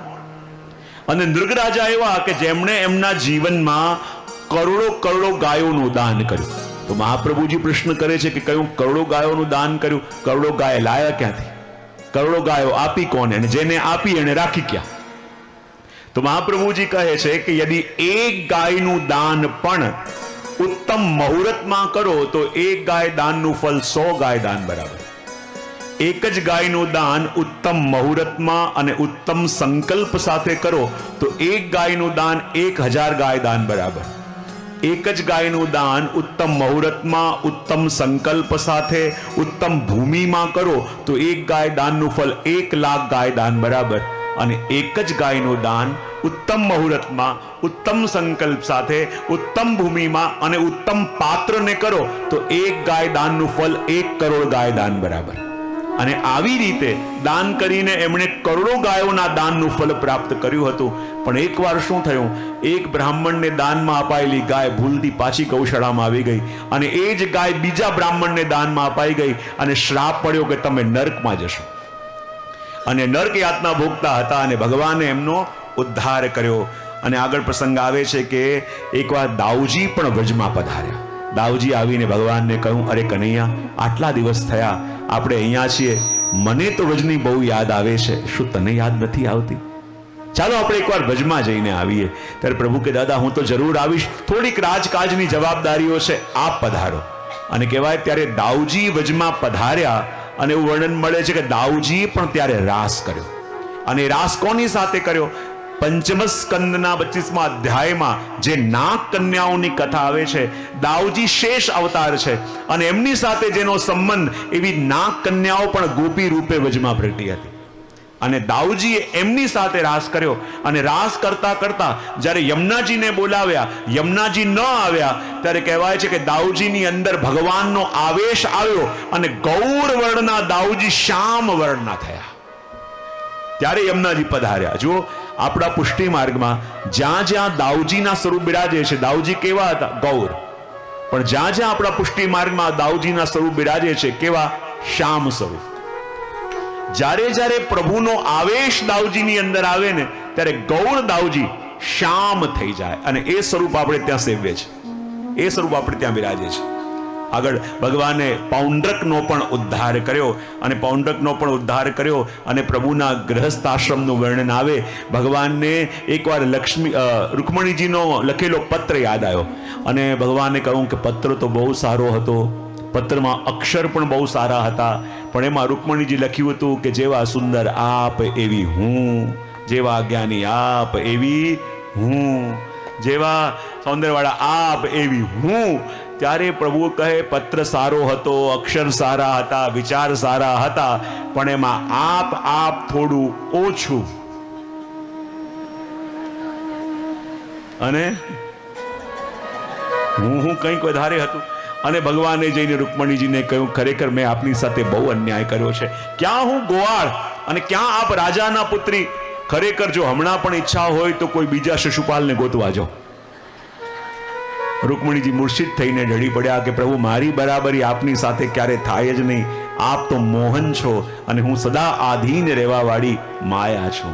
હું સદા આપને આધીન છું. અને એવી તકલીફ એકવાર થઈ સત્યભામાજીને. સત્યભામાજીને શું થયું? બોલે અચાનક ઉદાસ રહેવા લાગ્યા, ભોજન ન કરે, આખો દિવસ ચિંતા મારે. નારદજી જ્યારે આવ્યા એમણે કહ્યું કે સત્યભામાજી બહુ ચિંતામાં છે અને અંદરથી કોઈ ચિંતા એમને ખાઈ જાય છે. નારદજી આવીને પૂછ્યું કે મૈયા મેં સાંભળ્યું છે આપ બહુ ચિંતામાં છો, નથી ભોજન કરતા, નથી કંઈ પીતા, શું ચિંતા છે? સત્યભામાજી કે નારદજી શું બતાવું, ચિંતા તો બહુ છે અને ચિંતા મને મનમાં ખાઈ જાય છે. બોલે કઈ વાતની ચિંતા છે? બોલે આપ ઉપાય બતાવો તો હું મારી વાત કરું. નારદજી કે ચોક્કસ બતાવીશ. શું ઉપાય છે, શું ચિંતા છે? સત્યભામાજી કે ચિંતા એ છે કે આ જન્મે તો મને દ્વારિકાધીશ પતિ રૂપે મળ્યા, હવે આવતા જન્મે મળશે કે કેમ? અને આવતા જન્મે મારા પ્રભુ મળે પતિ રૂપે, એના માટે મારે શું કરવું જોઈએ? એનો કોઈ ઉપાય કરો. નારદજી કે ઉપાય તો અવેલેબલ છે. બોલે કયો ઉપાય? બોલે શાસ્ત્રો એમ કહે છે કે આ જન્મે આપણે વસ્ત્રોનું દાન કરીએ તો આવતા જન્મે વસ્ત્રો મળે. આ જન્મે ભૂમિનું દાન કરીએ, આવતા જન્મે ભૂમિ મળે. આ જન્મે દ્રવ્યનું દાન કરી, આવતા જન્મે દ્રવ્ય મળે. આગળ સમજાયું કે આ જન્મે તમારા પતિ દ્વારિકાધીશનું દાન કરો તો આવતા જન્મે દ્વારિકાધીશ તમને પતિ રૂપે મળશે. સત્યભામાજી કે પાકું કહેતા તો એગ્રીમેન્ટ કરી લો. આ જન્મે પ્રભુનું દાન કરો તો આવતા જન્મે તમને મળે. અને કે દાન કરું તો લેશે કોણ? નારદજી કેટલા માટે તો આવ્યો છે, મને આપી દો. પણ પ્રભુ મળશે તો ખરા. બોલે પાક્કું મળશે. અને સંકલ્પ કરવા લાગ્યા કે આવતા જન્મે મને પ્રભુ દ્વારિકાધીશ પતિ રૂપે મળે, એના બદલામાં હું હમણાં એમનું દાન કરું છું. અને જ્યાં દાન કરું છું કહ્યું, અને નારદજી પ્રભુનો હાથ પકડીને લઈને ચાલવા લાગ્યા. સત્યભામાજી કે ક્યાં લઈ જાઓ છો? બોલે હવે તમારા નહીં, હવે મારા થઈ ગયા છે.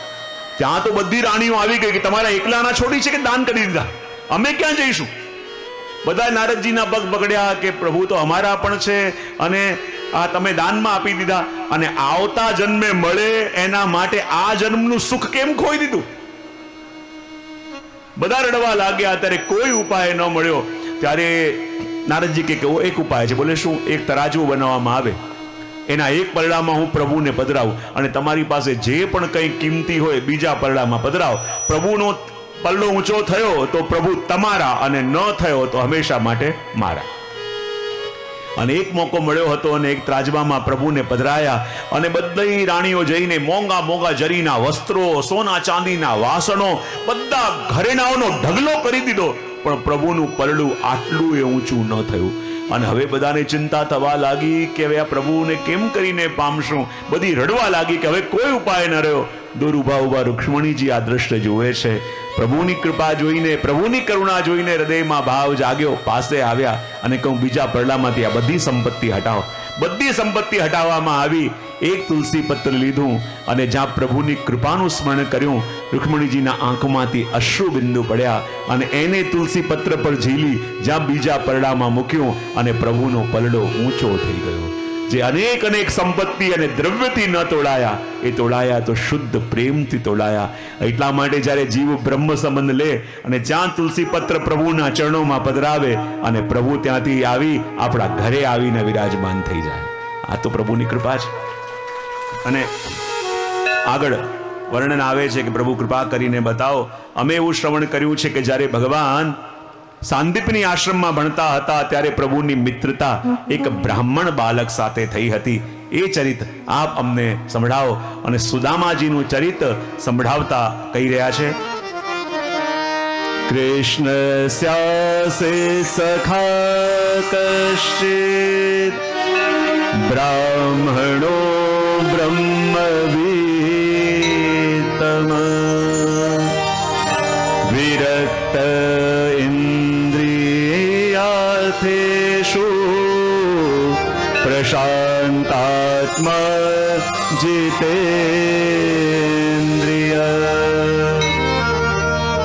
સુદામાજીના ચરિત્રનું વર્ણન કરતા કહે છે, સુદામાજી ગરીબ બ્રાહ્મણ છે અને ઉપરથી અયાચક વૃત્તિનો નિયમ લીધો છે કે કંઈ પણ થાય કોઈની આગળ હાથ નહીં ફેલાવો. અને આ અયાચક વૃત્તિના નિયમના કારણે કેટલીક વાર એવી દશા થતી, ઘરમાં એક અન્નનો દાણો પણ ન હોય. અને આ વખતે તો 4 દિવસ થઈ ગયા છે, ઘરમાં અનાજનો એક દાણો પણ નથી. નાના નાના બાળક આવીને પૂછે છે કે મૈયા ભૂખ લાગી છે, મૈયા ભૂખ લાગી છે. પત્ની સુશીલા બાળકોને કહે છે કે તમે સુવાનો પ્રયત્ન કરો, હું તમારા માટે કંઈક બનાવું છું. રસોડામાં જઈને વાસણ ખટખટ કરે છે કે આજે પણ બાળકને નિંદર આવી જાય તો આજનો દિવસ પણ કેમે કરીને નીકળી જાય. ઘરમાં તો એક અનાજનો દાણો નથી.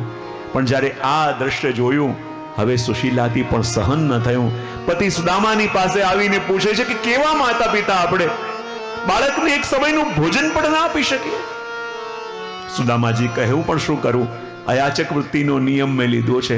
બોલે મને એમાં કોઈ વિપત્તિ નથી, પણ જ્યારે બાળકોને રડતા જોઉં છું, ભૂખથી તડપતા જોઉં છું, તો આ નાના બાળકોને હું કેવી રીતે સમજાવું કે ગરીબી કોને કહેવાય?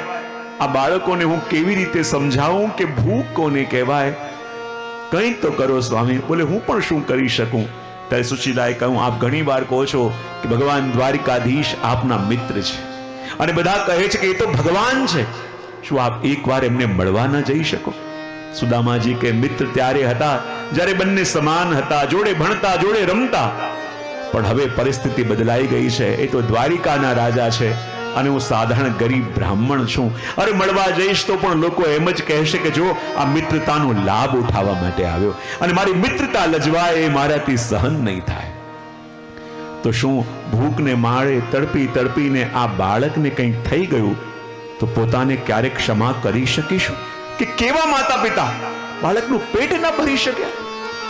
સુદામાજીથી સહન ન થયું. કહ્યું ઠીક છે, હું દ્વારિકાધીશને મળવા જરૂર જઈશ, પણ હું કંઈક માંગીશ નહીં. બોલે હું ક્યાં કહું છું કંઈક માંગો, ખાલી પ્રભુને મળીને તો આવો. હોઈ શકે ભગવત દર્શનથી આપણું ભાગ્ય બદલાય. સુશીલા આસપાસ ગઈ, થોડા પોહા લઈને આવી અને પોહાની પોટલી સુદામાજીને આપી કે જો પૂછે પ્રભુ કે ભાભીએ શું મોકલ્યું છે તો આ પોહાની પોટલી આપજો. અને સુદામાજી ચાલતા ચાલતા દ્વારિકા જવા માટે નીકળ્યા. આટલા દિવસથી કંઈ ખાધું નથી, ચક્કર આવી ગયા અને ઢળી પડ્યા. અને જ્યાં પ્રભુએ જોયું કે મારો મિત્ર મને મળવા આવી રહ્યો છે અને મારો તો સંકલ્પ છે કે એક ડગલું મારા તરફ વધે, હું 10 ડગલા દોડીને જાઉં છું. ગરુડજીને મોકલ્યા. ગરુડજીએ સુદામાજીને લઈને દ્વારિકામાં પધરાવી દીધા. જ્યાં સુદામાજી જાગ્યા, વિચાર કરવા લાગ્યા આ કઈ નગરી છે? બધા કે આ તો દ્વારિકાધીશની નગરી દ્વારિકા છે. સુદામાજી કે આટલી જલ્દી હું આવી પણ ગયો, અરે કોઈ બતાવો કે દ્વારિકાધીશનું મહેલ ક્યાં છે? બધા કે બ્રહ્મદેવ દ્વારિકાધીશ તો સવારના સમયમાં ભિક્ષા આપે છે. સુદામાજી કે હું ભિક્ષા માંગવા નથી આવ્યો, હું તો એમનો મિત્ર છું, અમે જોડે ભણતા, જોડે રમતા. બધા ઉપરથી નીચે સુધી જુએ છે, પગમાં પગરખા નથી, ફાટેલું ધોતિયું પહેર્યું છે, તન પર કોઈ વસ્ત્ર નથી અને કહી રહ્યા છે સુદામાજી કે પ્રભુના મિત્ર છે. જે પણ જુએ છે પ્રભુનું જાણે મજાક ઉડાવતા એવું લાગે. સુદામાજીને લાગ્યું કે બધા મારી મશ્કરી કરતા હો તો મારો પરિચય કોઈને નહીં આપું.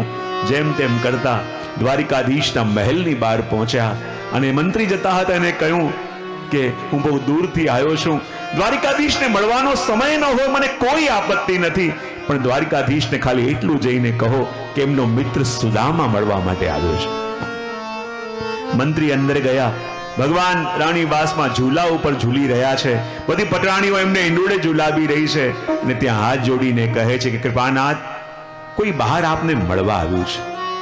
એના તનની દશા જોઈને લાગે છે કે પ્રભુ આપની કૃપાની બહુ જરૂર છે. પગમાં પગરખા નથી પહેર્યા, પાટેલી ધોતી પહેરી છે, તનમાં વસ્ત્ર નથી અને જાણે કેટલા દિવસથી ભોજન નથી કર્યું હોય એવી એની અવસ્થા છે. અને ઉપરથી કહી રહ્યો છે કે આપનો મિત્ર છે. ભગવાન કે મારો મિત્ર? કહી રહ્યો છે કે જોડે ભણતા, જોડે રમતા અને કહી રહ્યો છે કે એનું નામ સુદામા છે. અને જ્યાં સુદામા નામ સાંભળ્યું પ્રભુની આંખોમાં ચમક આવી. પ્રભુ એકદમ ઊભા થયા. કોણ આવ્યું છે? બોલે આપનો મિત્ર સુદામા. અરે ક્યાં છે? બોલે બહાર માર્ગમાં ઉભો છે. અને જ્યાં સુદામા આવ્યો છે ખબર પડી અને ભગવાન પાદુકા પહેરવાનું પણ ભૂલ્યા અને દોડતા દોડતા એ સુદામા, એ સુદામા. બધા જોઈ રહ્યા છે એવું ત્યાં કોણ આવ્યું છે કે જેને મળવા માટે દ્વારિકાધીશ ખુલ્લા ચરણથી ભાગી રહ્યા છે. ભાગતા ભાગતા ગયા, જ્યાં સુદામાજીને જોયા હૃદયથી લગાવી લીધા. અરે મિત્ર, આટલા વર્ષો પછી તને મારી યાદ આવી? અને જ્યાં સુદામાજીનો હાથ પકડીને ભીતર લાવે છે, આવી જાઓ જલાલી.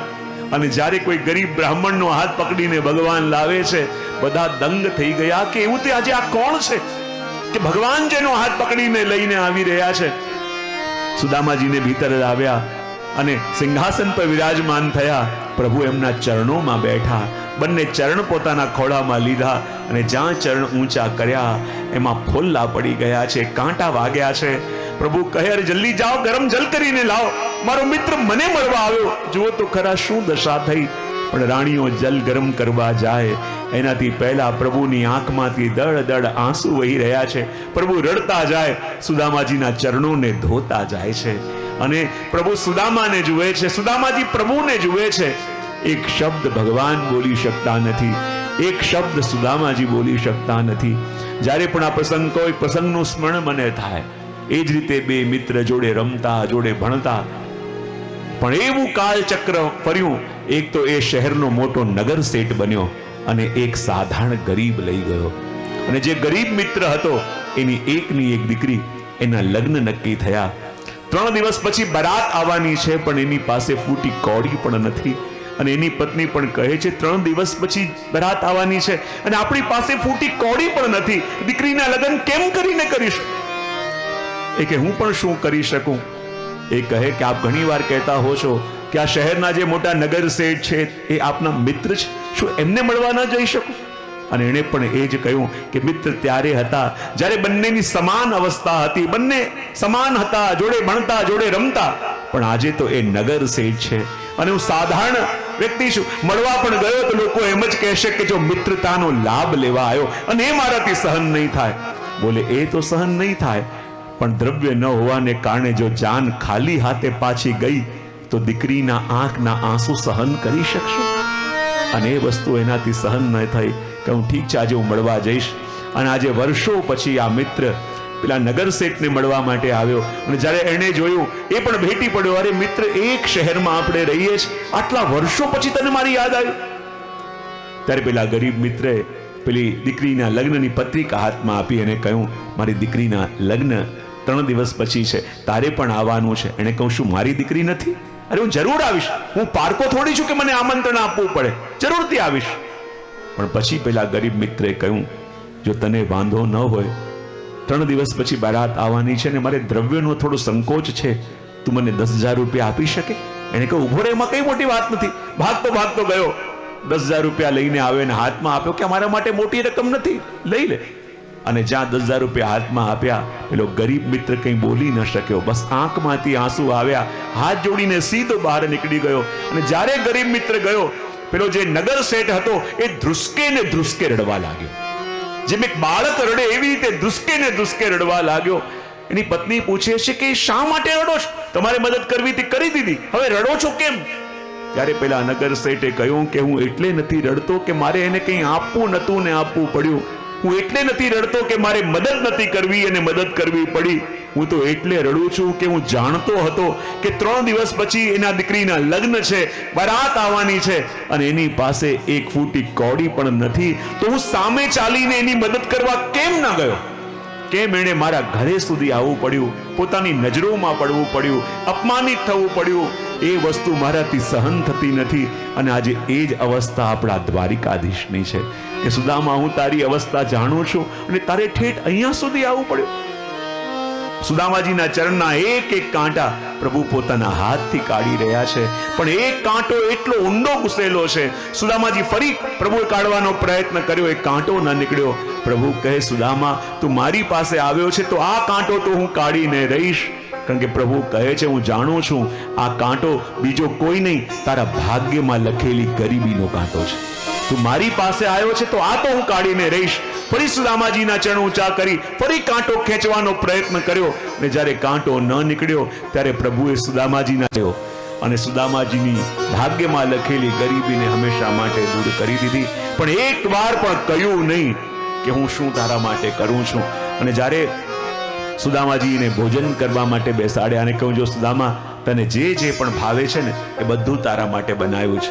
સામે 56 પ્રકારની વાનગીઓ જોઈ. પ્રભુ કે સુદામા ભોજન કર, પણ એક કોળીઓ લે અને પોતાના નાના નાના બાળકોના ચહેરા દેખાય, જેને 4 દિવસથી એક અન્નનો દાણો મુખમાં નથી ગયો, તો મારાથી આ ભોજન કેવી રીતે થાય? અને કદાચ ભોજન ન કરું તો પ્રભુને ક્યાંક ખોટું ન લાગી જાય. જેમ તેમ કરીને સમય પસાર કર્યો અને જ્યારે ભગવાને કહું, બતા સુદામા, મારી ભાભીએ કંઈ મોકલ્યું છે? અને પેલી પોટલી સંતાડવા લાગ્યા કે રાણીઓ જોશે કે આવી ભવ્યતા, આવી જાહો જલાલી, અને એમાં મિત્ર સુદામા આટલા વર્ષો પછી આવ્યો અને પોહા લઈને આવ્યો છે.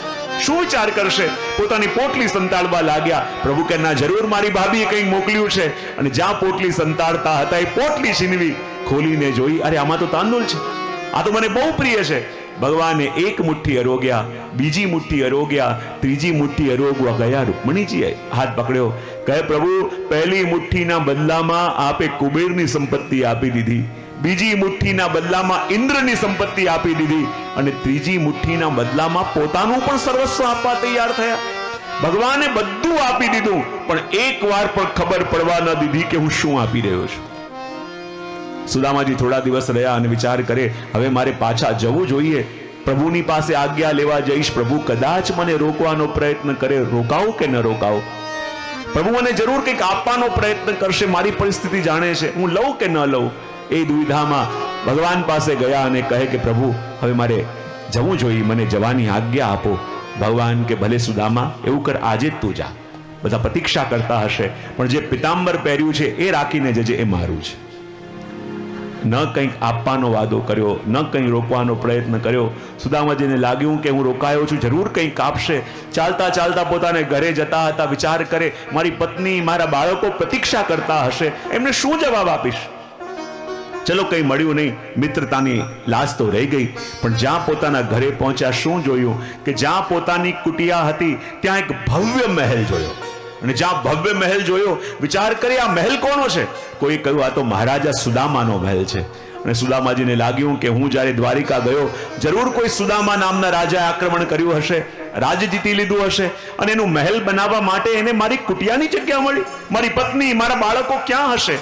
વિચાર જ કરતા હતા, ત્યાં જ રાજકુમારો જેવા વસ્ત્ર પહેરી એમના બાળકોને આવતા જોયા, રાણીઓ જેવા વસ્ત્ર પહેરી એની પત્નીને આવતા જોઈ, અને સુદામાજીને આખું દ્રશ્ય સમજાઈ ગયું કે પ્રભુ, દુનિયામાં આપવા વાળા તો બહુ છે, જે આપે છે અને યાદે કરાવે છે કે પેલું મેં આપ્યું હતું, અને એક આપ છો જેણે બધું આપણને આપ્યું, પણ એવી રીતે આપ્યું કે લેનારને લાગવા લાગ્યું કે વસ્તુ પહેલેથી મારી છે, અને આપણે કહીએ મારું છે ને હું પ્રભુને આપું. એવું પ્રભુ સિવાય આ જગતમાં કોણ આપે, જેણે બધું આપણને આપ્યું પણ એવી રીતે આપ્યું કે લેનારને લાગવા લાગી કે વસ્તુ પહેલેથી મારી છે, અને આપણે કહીએ હું પ્રભુને આપું છું. અને પ્રભુની એવી મિત્રતાને જોઈ, અને મિત્રતાને આપણા ગુજરાતના કવિ વધાવતા કહે,